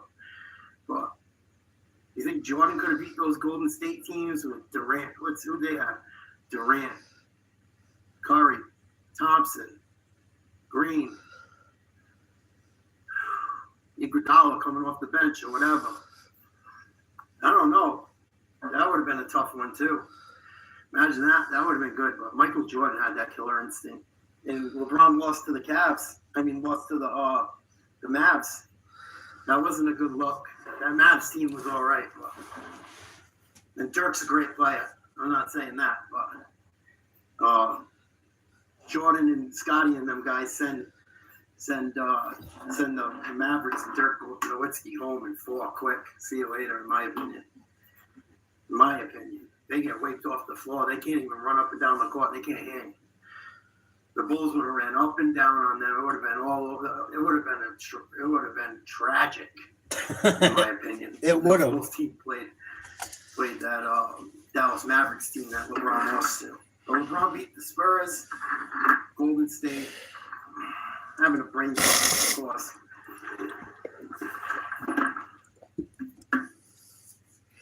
He beat Oklahoma City and he beat the fucking Heat. Garbage. Oh, Oklahoma Thunder. Beat the Oklahoma Thunder. That's a good team. Harden was young. There's another one I'm forgetting, but Harden was young on that Oklahoma Thunder team. Harden was young, but that was supposed to be the Thunder's year.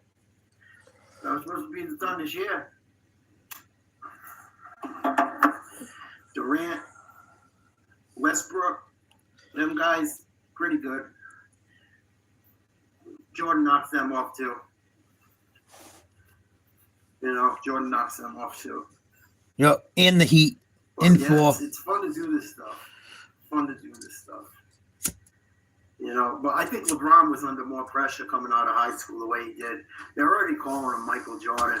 He didn't have a chance, man. So you got to also, is that fair? I mean, if you're coming into the game out of high school and they're calling you the next MJ, imagine the pressure. Imagine the pressure LeBron James had. I'm not talking now, they're millionaires and stuff, and they're still pressure and this and that, yada yada. But as a kid, coming out of nowhere, Ohio, it's nothing. Yeah, he had nothing, I'm sure. I read some stuff on it. Nothing. He must have had a ton of vultures at him. Because he's already that guy. Imagine the people coming up to them trying to be weasels and take money off them and stuff. So this is not a shot at LeBron. It made me actually respect him more doing the research, which is funny because my friend Norm used to get so mad at me. He gets so mad. He'd be like, you hate on LeBron, you hate on him. And it's just because McMichael didn't. I didn't hate on him. It's just, they made him the self-proclaimed king. Michael Jordan stands alone in my book. If there's a Mount Rushmore, Jordan's above it, as far as I'm concerned. Just my take. So now he's like, hey, LeBron, you hate on him. And it's just because Michael did. I didn't hate on him. It's just, they made him self-proclaimed king. Michael Jordan stands alone in my book. If there's a Mount Rushmore, Jordan's above it, as far as I'm concerned. Just my take. Man, Jordan. I watched all those games, man. I watched them all. I got them on tape on VHS in my room at my mother's. All them Suns, that whole Sun series. And I'm glad I said that because it brought up a point I wanted to make. And they say Jordan didn't know when to pass the ball, and Jordan did what he had to win. LeBron's definitely more of a facilitator and all that stuff. But it's not like Jordan didn't pass the ball when a guy was open and they needed a big one. He did it time and time again, even though he hit so many game-winning shots. You know, against the Suns, he hits John Paxson. Against the Jazz, he hits Steve Kerr. You know, he shared the ball in big moments. It wasn't just him taking big shots. You know, he made the right play. So, you know, they kind of say that and throw it in, you know, as a LeBron fighting point, and Jordan passed the ball, man. Jordan was the best offensive and defensive player for many years of his career in the whole NBA. You know, but LeBron had some big games too in the playoffs. LeBron had some big games in the playoffs. He beat the Celtics and broke my heart. I remember one game he had like 15, 5, and 45 points, 15 rebounds, 5 assists. You know, he's like the first player to do it since Wilt Chamberlain. There was a game against Paul Pierce, which was amazing to watch. And he lost the game.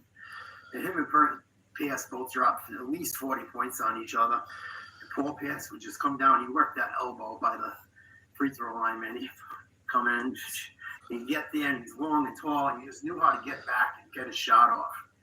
And they were guarding each other. They went back and forth, but Paul just kept knocking him down. And the Celtics had a better team. You had Rondo. Rajon Rondo, very underrated. Very, very underrated. Rajon Rondo was a very good point guard. Now I know he wasn't the greatest shooter, but he was a good fit for that team. Rajon Rondo. Yeah, Ray Allen. Just knock him down. Jesus Shuttlesworth. Ray Allen was amazing. Hey buddy, hope you had a good day.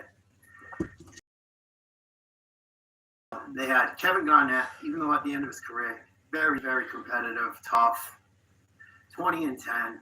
Few blocks every game, money in the bank, tough. I love KG. He played on another team with someone else. He could have done something. He would have had it better. He would have had more rings. KG, very, very good.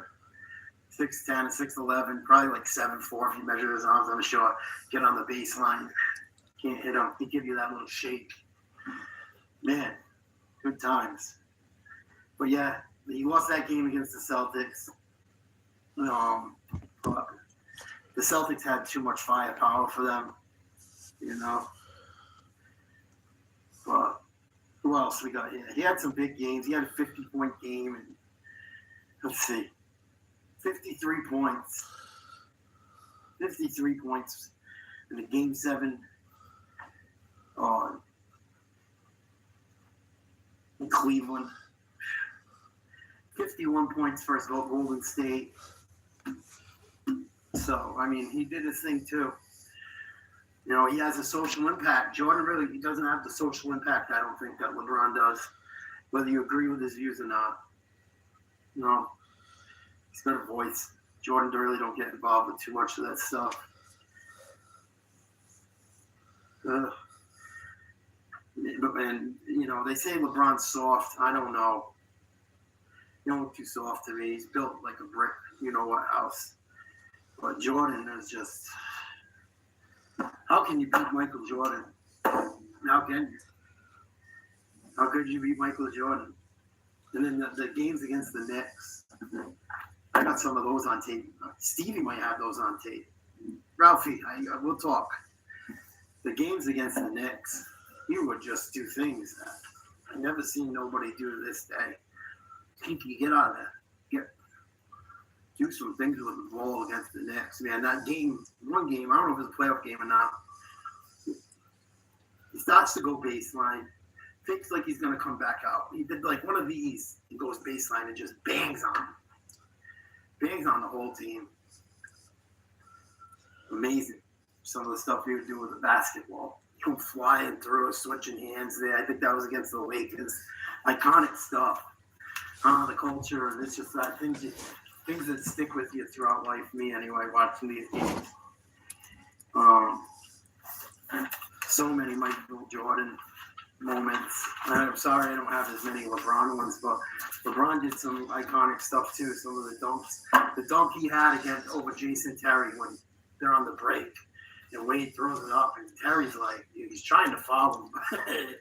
LeBron's knees were, LeBron jumped right over him, and they called the foul on Terry. It was so explosive guy. You go watch these guys in person, man.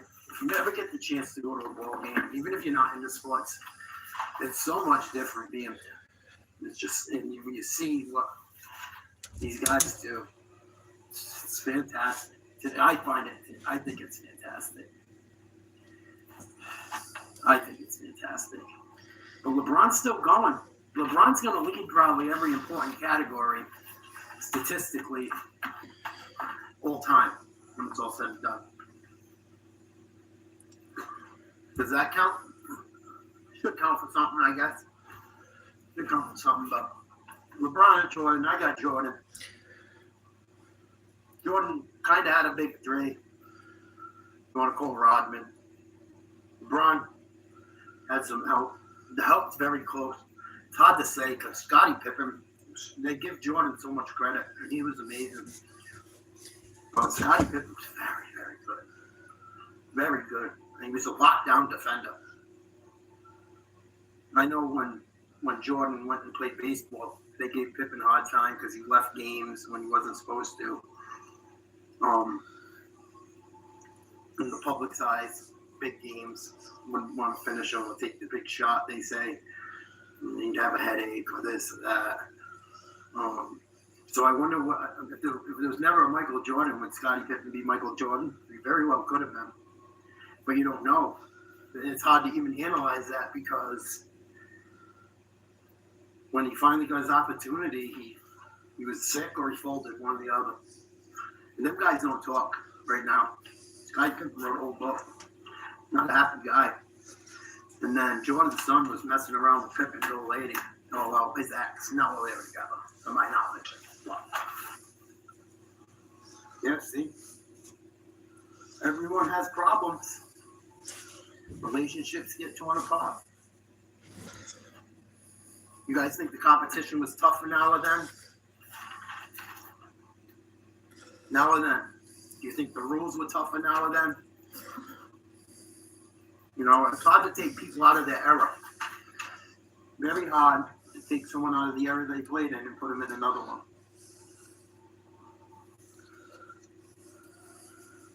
I don't know. That's why we're having this discussion, this debate. I'm going to do some more of these. I'm sorry it's a little quirky, but it was fun. It was fun to me. A little bit of nostalgia. And another thing, before I go, I'm sorry. The reason I don't hate, but the reason I dislike him as a basketball player, Isaiah Thomas, is when the Pistons lost to Jordan finally after beating the hell out of him for all them years, Isaiah Thomas and that Pistons team walked off the floor without shaking hands. You guys gave him the business. You won back-to-back titles. You know, you got to be a gracious winner and loser in sports. There's always a lesson in my videos. It seems funny, but whether you're winning or losing or something going, you know, you got to, you know, maybe something teach you the kids out there or whatever. But you know, that's why I didn't like Isaiah or dislike him a bit because they gave Michael Jordan a beating. Man, it was a Donnybrook sometimes. Awful. I swear. You could have called the cops. I cried as a 5-year-old. And I go, Dad, they're beating him up. Dad, why are they beating him up? It's just how they play. Just how they play, son. But that's why I wasn't too big of a fan and not too big of a fan of Isaiah. And another thing, I'll leave you with this too, is LeBron never had a coach like Phil Jackson. So, and that's why I didn't want to do the Jordan Kobe thing yet either, because I got to think about it a little longer. Rest in peace, Kobe. They both had Phil Jackson. So we'll do that down the line, maybe. We'll see. I'm going to do a lot of different ones. Talks about some players. I'll do some player spotlights and things that stuck with me about them. Do some stuff like this. This is fun to me. Just a hobby, something to do. Love you guys. Nate's Live Talk. You guys have a great Thursday evening. You don't have to love and leave you. 10 seconds. Think of a song. Some of my first content as a YouTuber. I'm gonna start doing some more of them too. They better not copyright me on my own shit, Jet. I'll flip. If they copyright me on my own shit, I will lose it.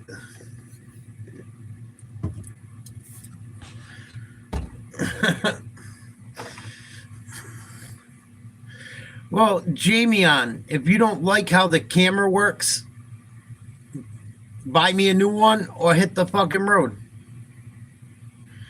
Do you ever have anything nice to say? You come hang out all the time and just say nasty shit. I don't get it.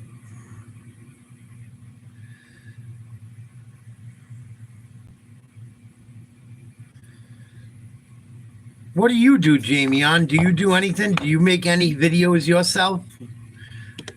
What the fuck do you do with your life? Other than hate on people.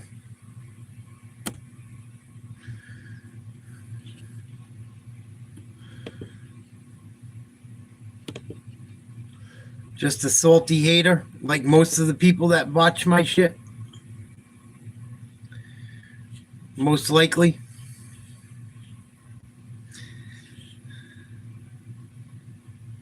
Probably, right?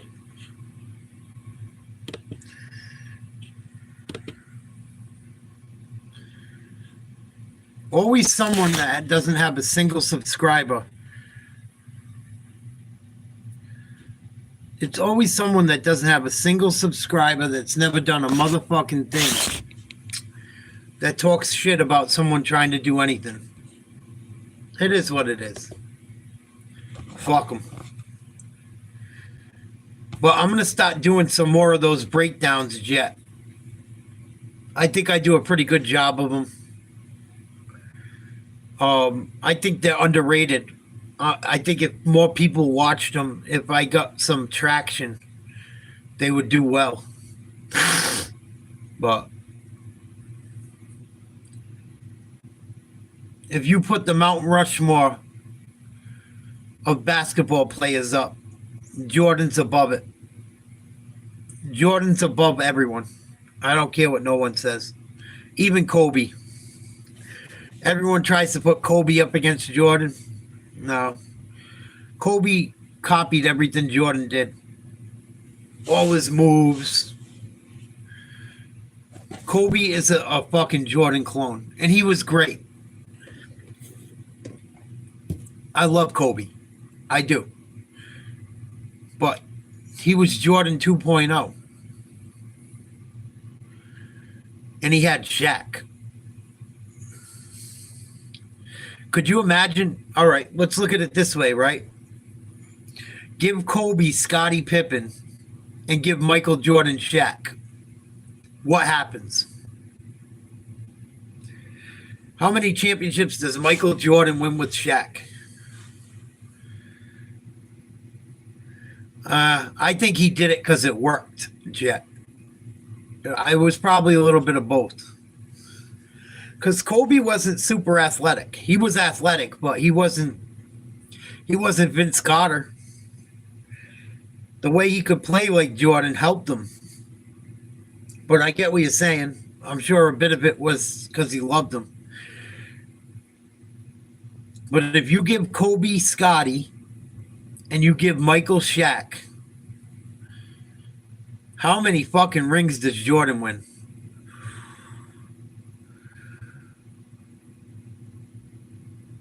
And I'm not even a Bulls or Jordan fan. I mean, I love Michael Jordan. Even though I'm a Celtics fan, Michael Jordan's the greatest player to ever do it. And it's not even close. In my opinion, it's not even fucking close. With anyone. No one is close to Jordan. No one. Not even Bird, not Magic. Even though Bird never lost to Jordan, he would have. If he was healthier. There's no one besides Michael Jordan when it comes to the GOAT in the NBA. And people just got to realize it.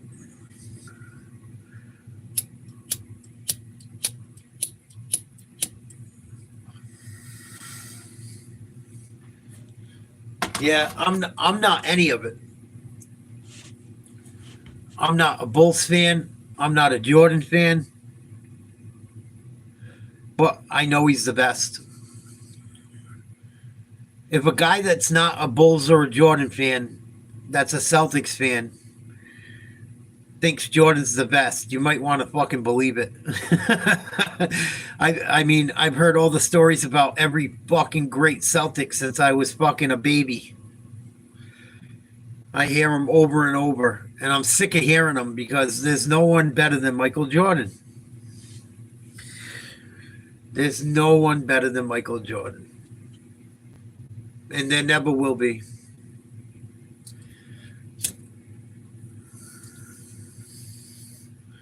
There never will be. It's not even close. It shouldn't even be a discussion.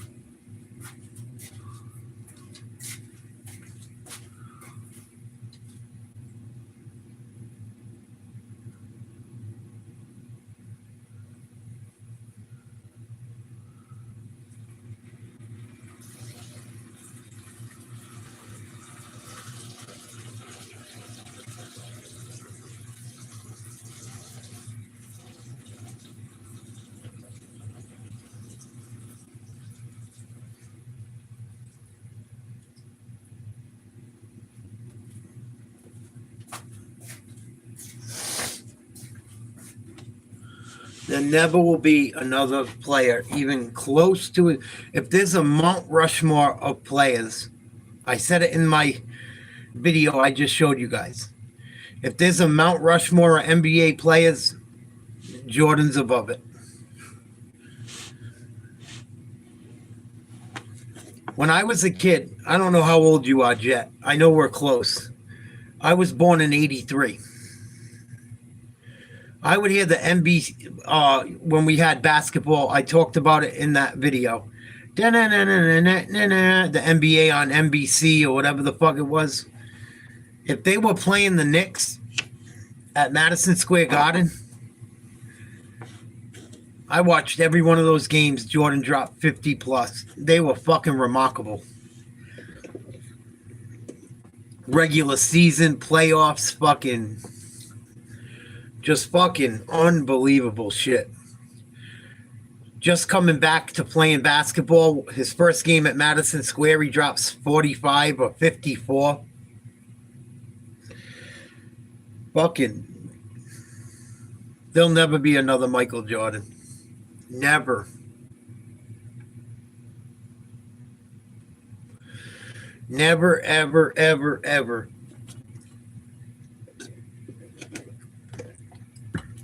Never. And like I just said, if you want to compare Shaq and Kobe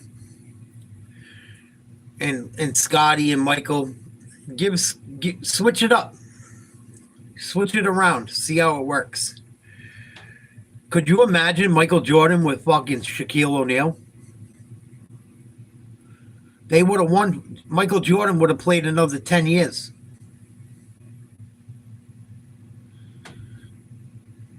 Imagine that. Imagine if he got to play with Shaq. It might have happened if he didn't retire. Scotty bounced.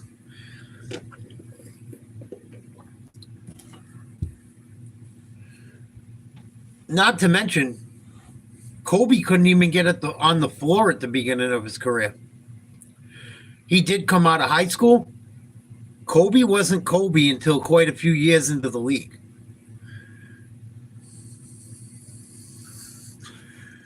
Which, I get it. I get it. Jordan came into the league out of college. I think he played a couple years. I think he played 2 or 3. What if, like, everyone says, oh, Kobe's just as good as Jordan? Give fucking Kobe Scotty and give MJ fucking Shaq.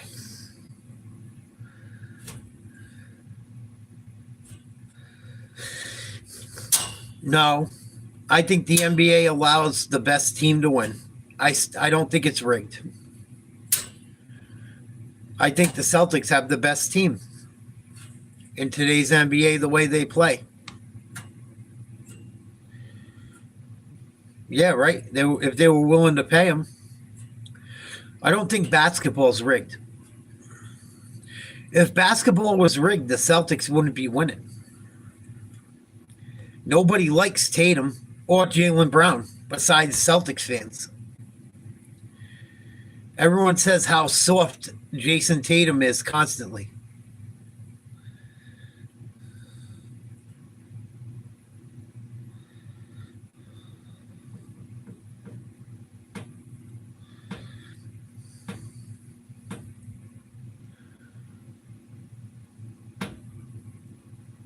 What are you talking about? The way they play now?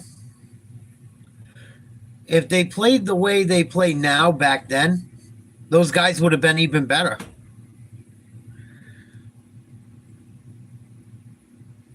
Those guys would have been able to just focus on their game.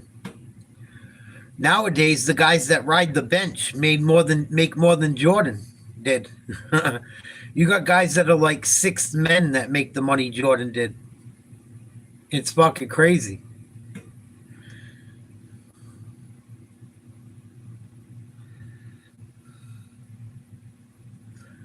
If these guys played an open game like they do now, they would shoot the fucking lights out. Michael Jordan, Larry Bird, and Magic Johnson would destroy today's game. You're telling me Larry Bird could just sit at the three-point line waiting to get a fucking shot off? He would kill it. He would kill it. I think the older players would be able to convert to nowadays. I think the older players that were really good would be even better nowadays. And I think the players now going to a more physical game would struggle.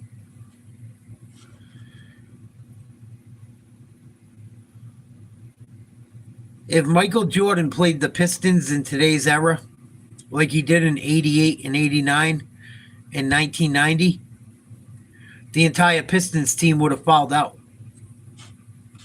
Jordan would have scored 30 points from the free throw line nowadays.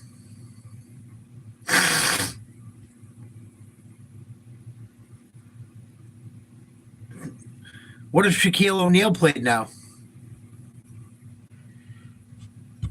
He would fucking just grab the ball down low, get fouled, and dunk it just like he did back then. It'd be even worse, though, because guys were stronger back then and couldn't stop him. How would they stop him now?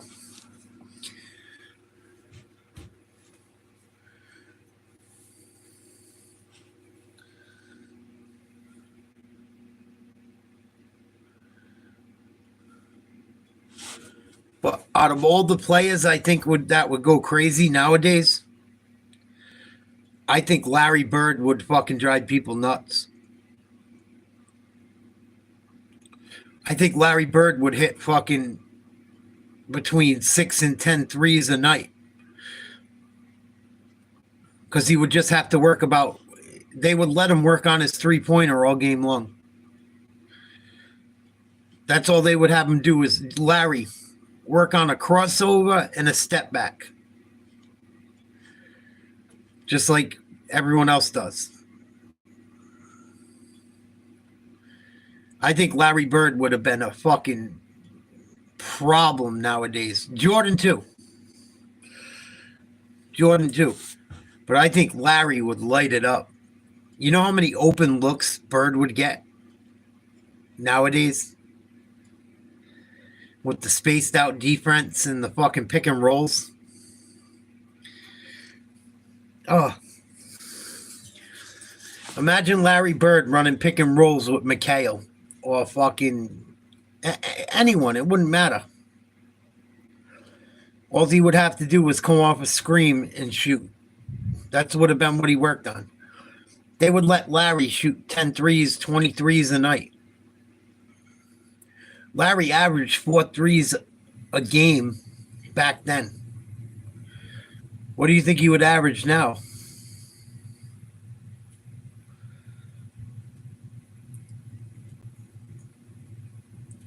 I don't think it's even fucking remotely close. I think the game would transfer better for a lot of the guys that could really play back then.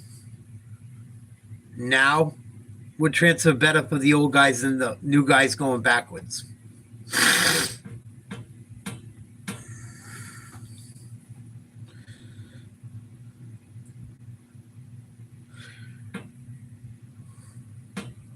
Well, the Sixers are garbage. That's your problem.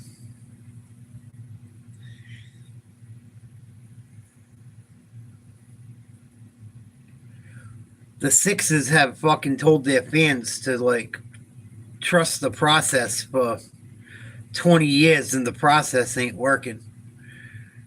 You got Joel Embiid, who's always hurt.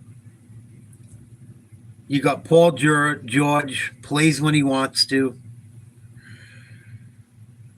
You got fucking Tyrese Maxey, who I think's awesome. That's nuts. $3 for a Sixers game. I can't go watch my Celtics for less than fucking $300. That's nuts. I saw the 76ers lost by like 40 tonight. Embiid, knee problems again. And the Sixers have been unlucky as well, but they drafted poorly. They've been unlucky. Embiid, it's some bad luck. Some of it's he's probably a bitch. $3 to go to the Sixers? Shit. I wish I lived in Philly. I'd go watch them.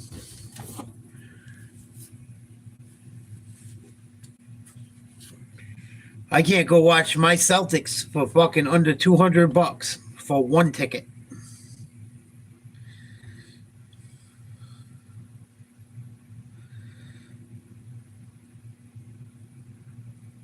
You know, LeBron definitely could have fit in the old era. Jet, no doubt about it. I don't think he would have been as dominant, though. And I think, see, the thing is, if LeBron goes back to that era, he can't cry as much as he does. He'll get teched the fuck out. So, but he might have fit in better because he wasn't a great, like, LeBron's not really a perimeter guy. It might have fit LeBron better, but I still don't think he knocks off Jordan.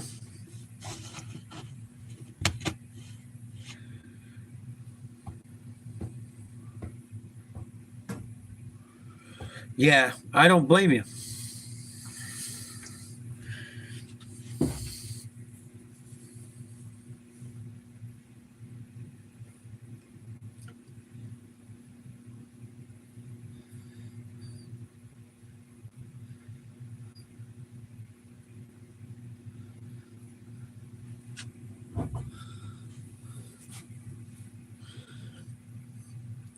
But, like, Philadelphia has also been unlucky.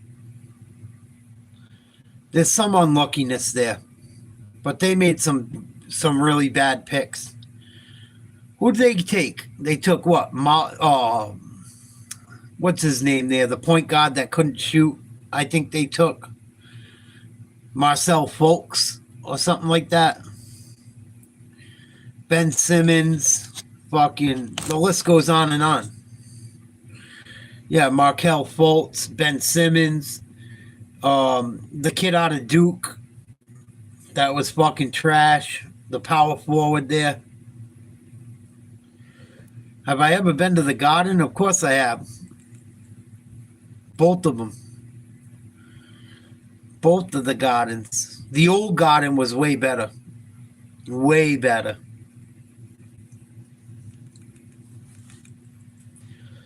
The new one's all right.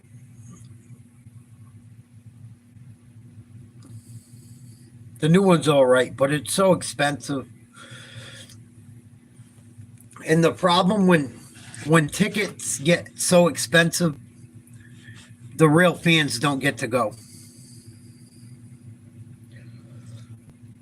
The real fans don't get to go to games that would really cheer and give a fuck.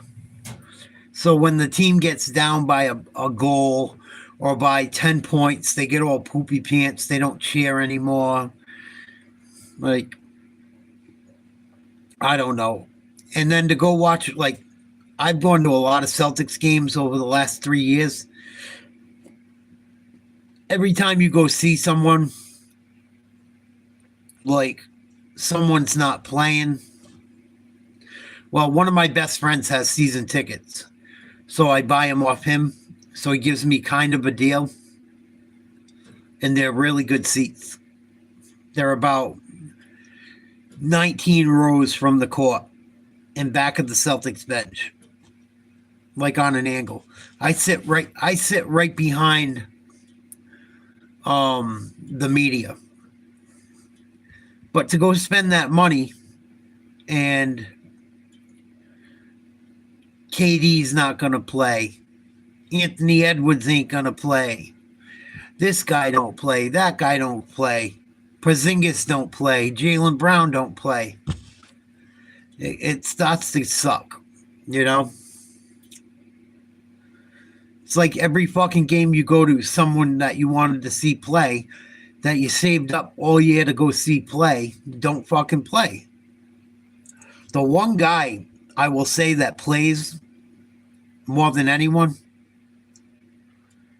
that I respect, and I don't understand. This is why I don't understand people hating on him. Jason Tatum never sits out. Very rarely. Very rarely. I've seen fucking Porzingis sit out a bunch. I've seen Jaylen Brown sit out a bunch. Tatum usually plays. Unless it's like late in the season.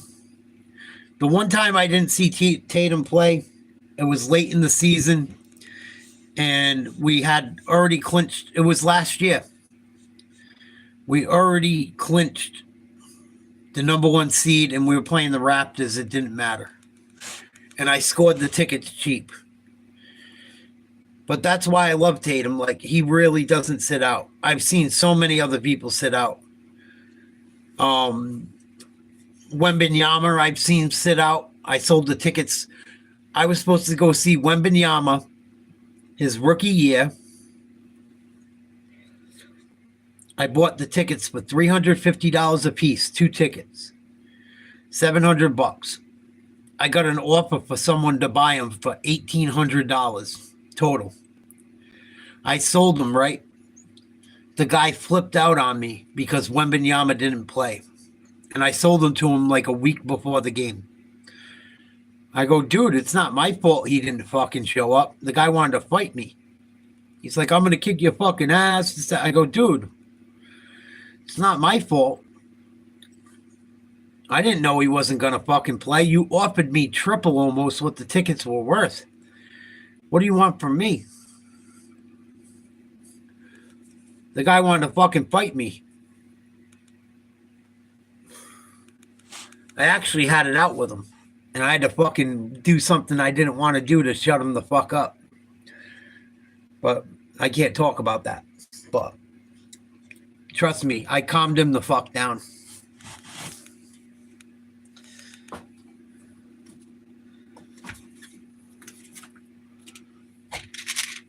Fucking dude wanted to kill me. He was ready to kill me. Because Victor Wembanyama didn't play. That's my fault. And Porzingis didn't play too. Oh, my kid was all disappointed. You're a fucking scumbag. I go, dude, I can't tell you who's going to fucking play and not. If I went to the game, I wouldn't have fucking hit up my buddy all mad. What the fuck? Oh, dude, you don't even know. One of my good friend I get tickets off of. I hope I can interview him soon.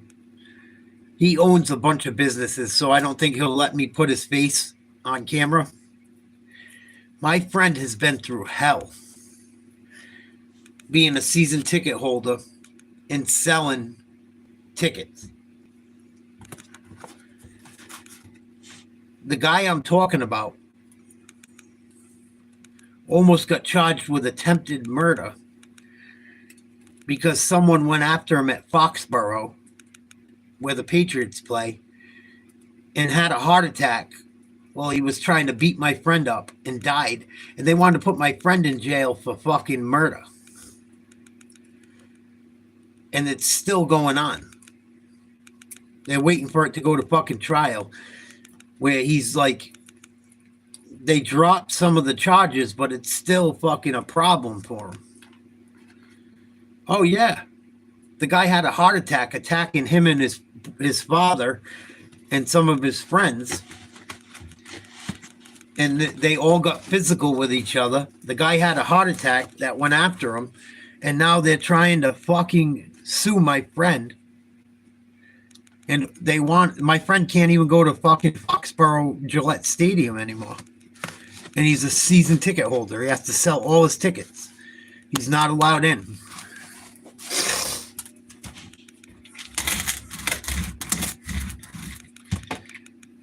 Fucking nuts.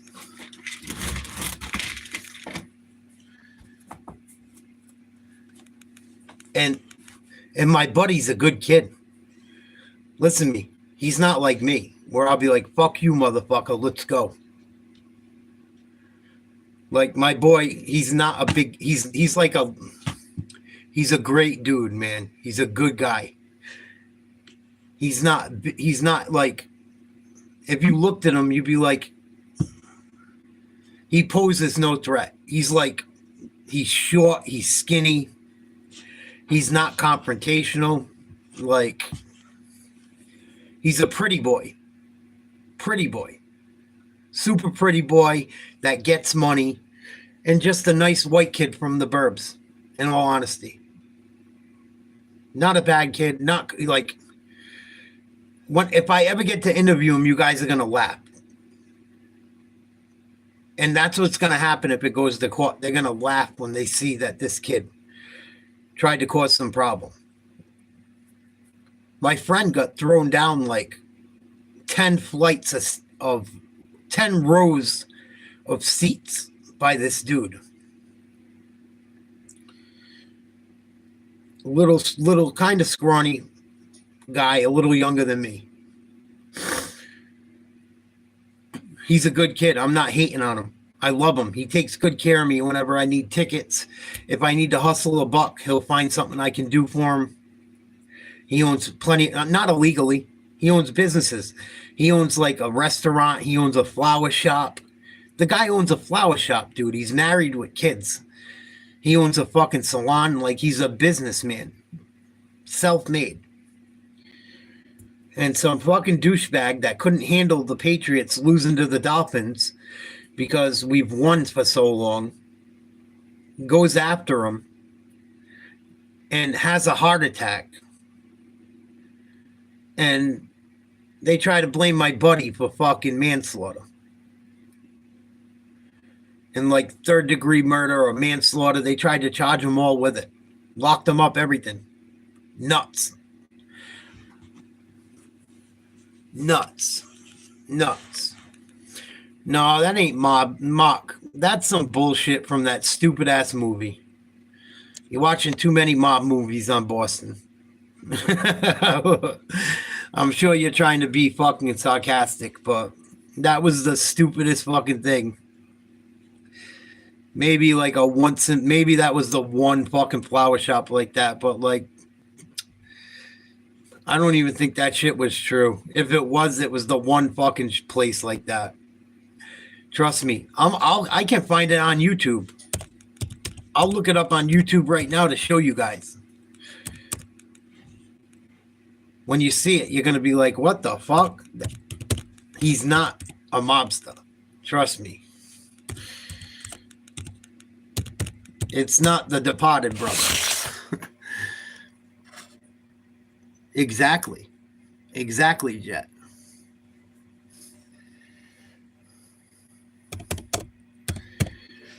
The people trying to kill him, come after him, this, that, and the other thing. And then they said, oh, they caused the problem.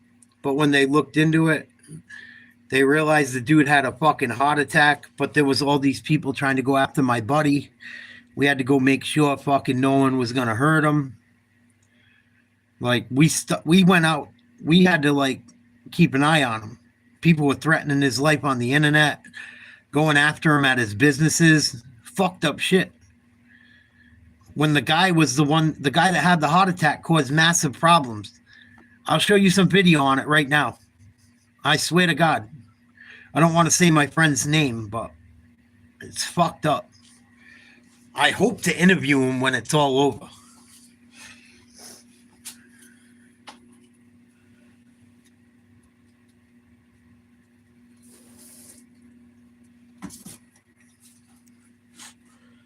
Because last time I talked to him, he's still not at liberty to talk to it about it.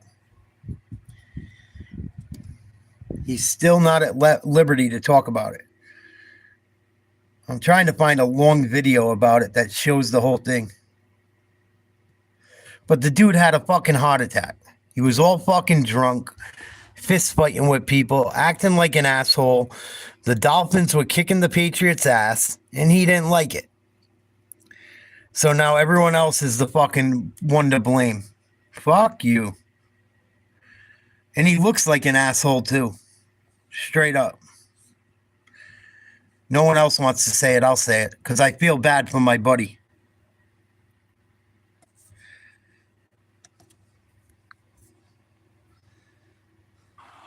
My son was a little shaken by this. I was shaken as well. Patriots fans describe what they saw when a violent incident took place in the stands during Sunday night's game. I just saw movement within that group, that really denoted that there was some physical altercation going on, and some people trying to break it up, some people trying to, kind of distance themselves away from it.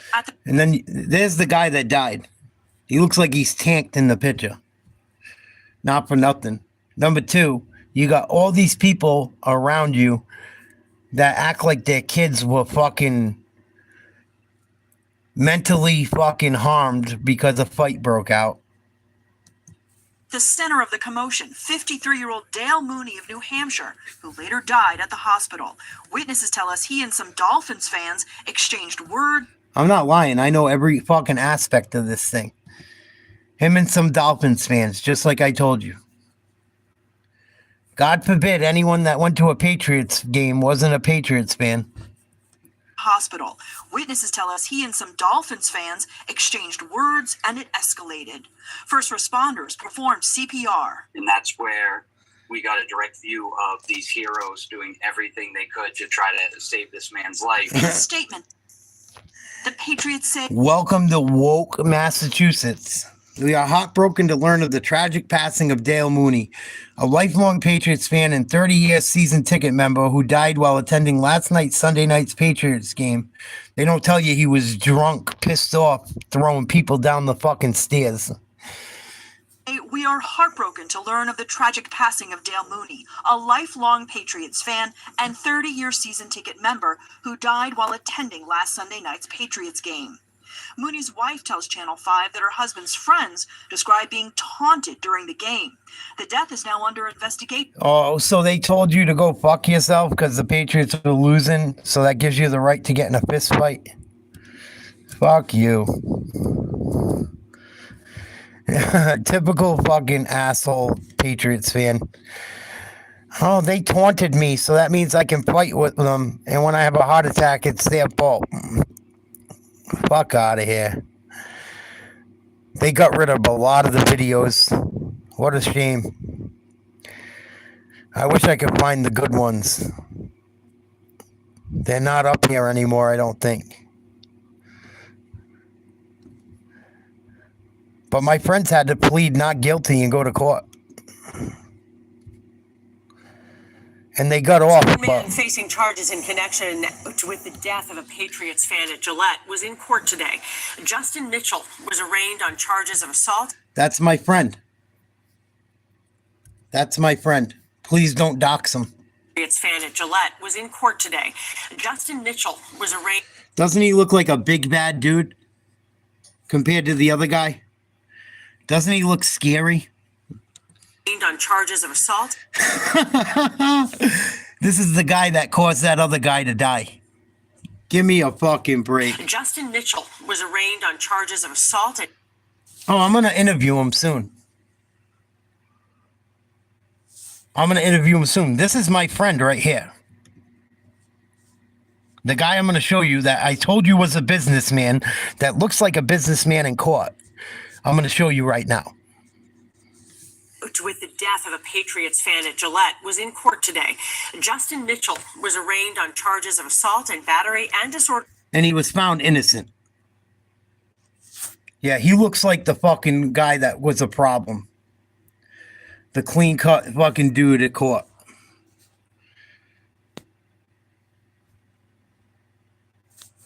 Come on.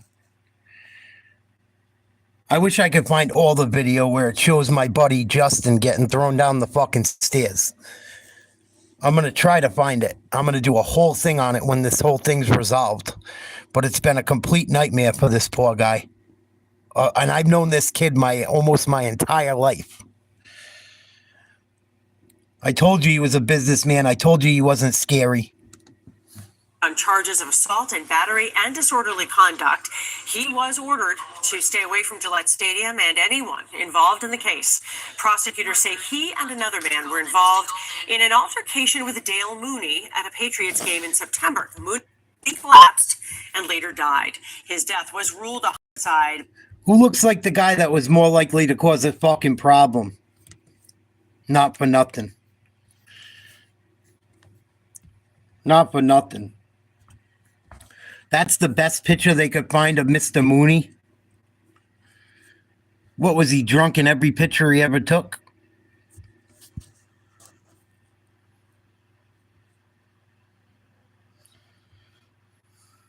In an altercation with Dale Mooney at a Patriots game in September, Mooney collapsed and later died. His death was ruled homicide, but neither man has... Look who's charging who. Looks like Mooney's going after my friend. Not for nothing. Looks like Mooney's the one being the aggressor.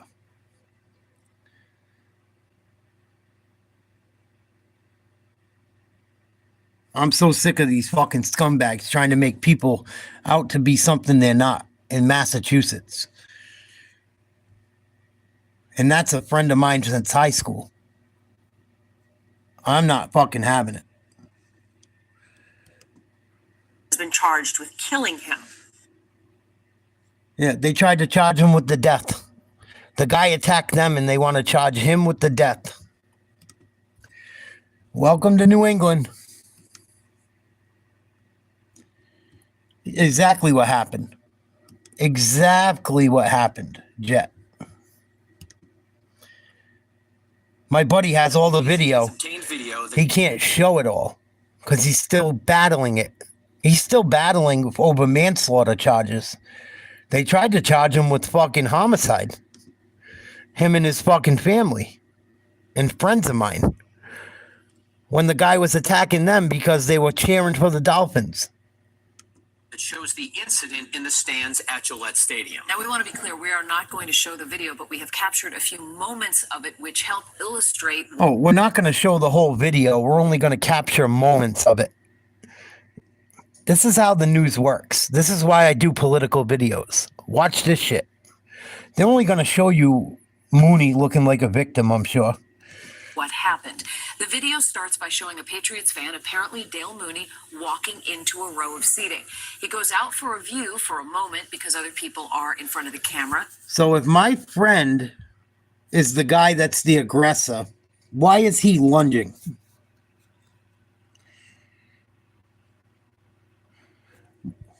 If his shirt's like this and he's leaning forward, my friend's not coming forward.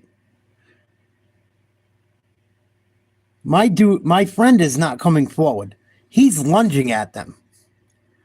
If he wasn't lunging at them, his shirt wouldn't be like that. He's the aggressor. You do not go forward as a fat guy and have your shirt up and your undies showing like that if you're not the aggressor. But when you see him again, he is in a physical struggle with another man. You can see at least 3 people trying to pull the 2 of them apart. One of the... Oh, let's see.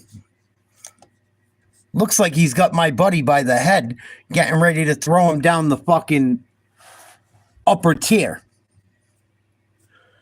Oh, yeah, he looks like the victim, all right, while he's fucking socking it to people.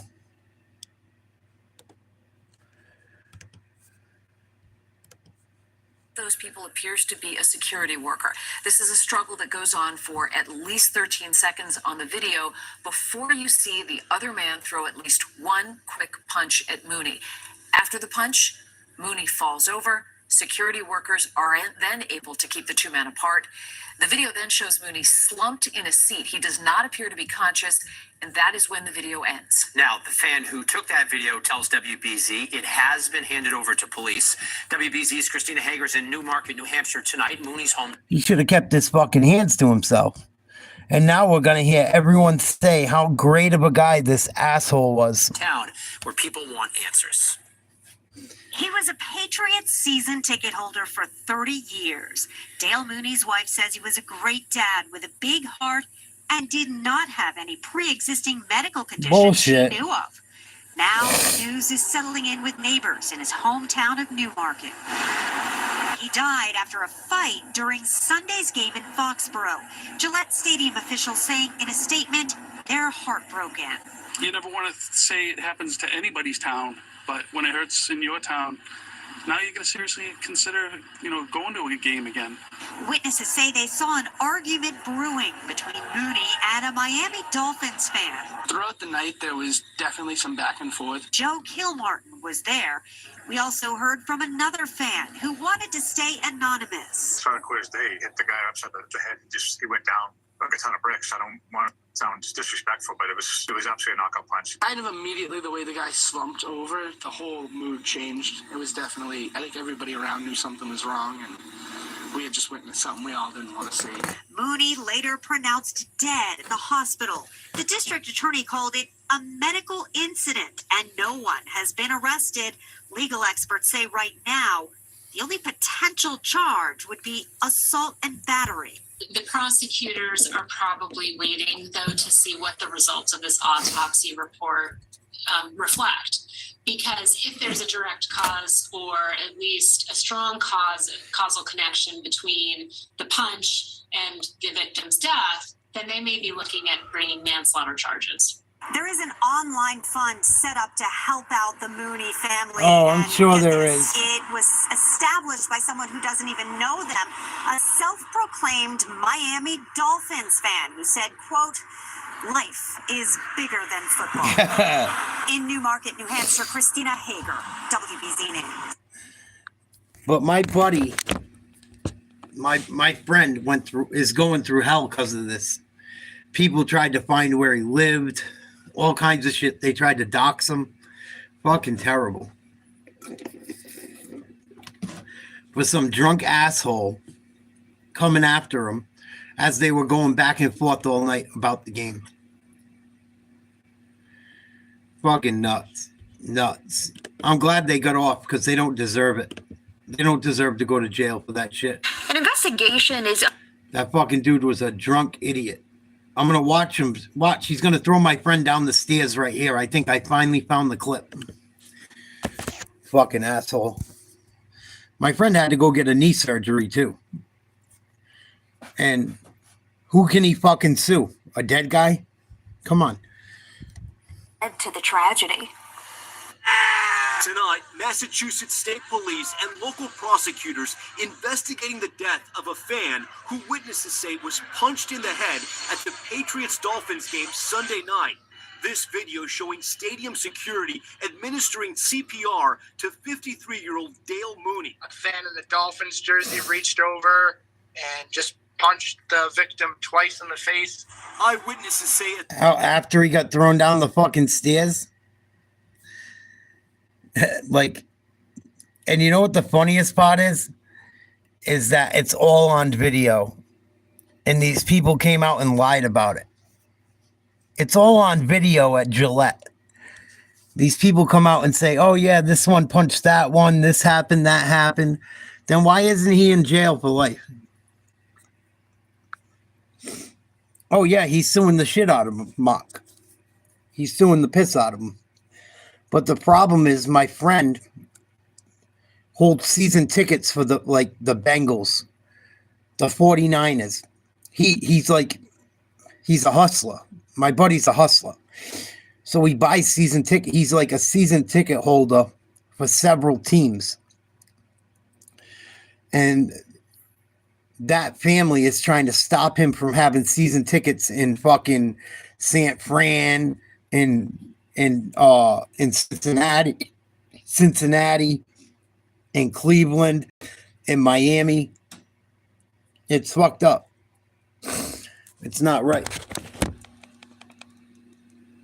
Like, they're trying to suspend him from all NFL games where he makes money selling tickets.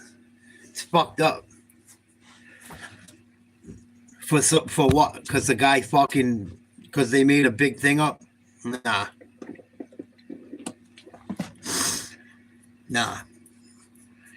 He's got one more court case coming up soon. He's going to be off the hook. I can't fucking wait. I can't wait to interview him. Because I am going to interview him about it. It's bullshit what's happened to him. Bullshit. He's got video that he can't show. He can't show. I've seen the video.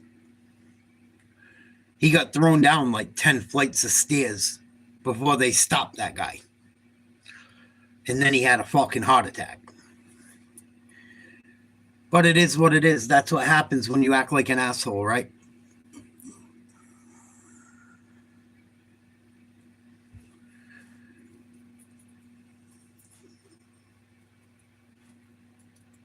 That's what happens when you fucking act like an asshole. I plead the fifth, Tiger. But yeah, the whole mentality up here is retarded. And then you had a bunch of Patriots fans lie about it. Because they don't know how to fucking lose. But that's a story for another day. I got to call it a night, guys. I love yous. What do we got for sports tomorrow? We'll be covering something else. Hopefully I can get my buddy to do an interview soon. I would love to fucking do it. It's an interesting story. Please like, share, subscribe. We'll have something going on soon. I got to go to bed. It's got to be way past midnight, I'm sure. Holy shit, it's 1 o'clock in the morning. I'm out. Peace.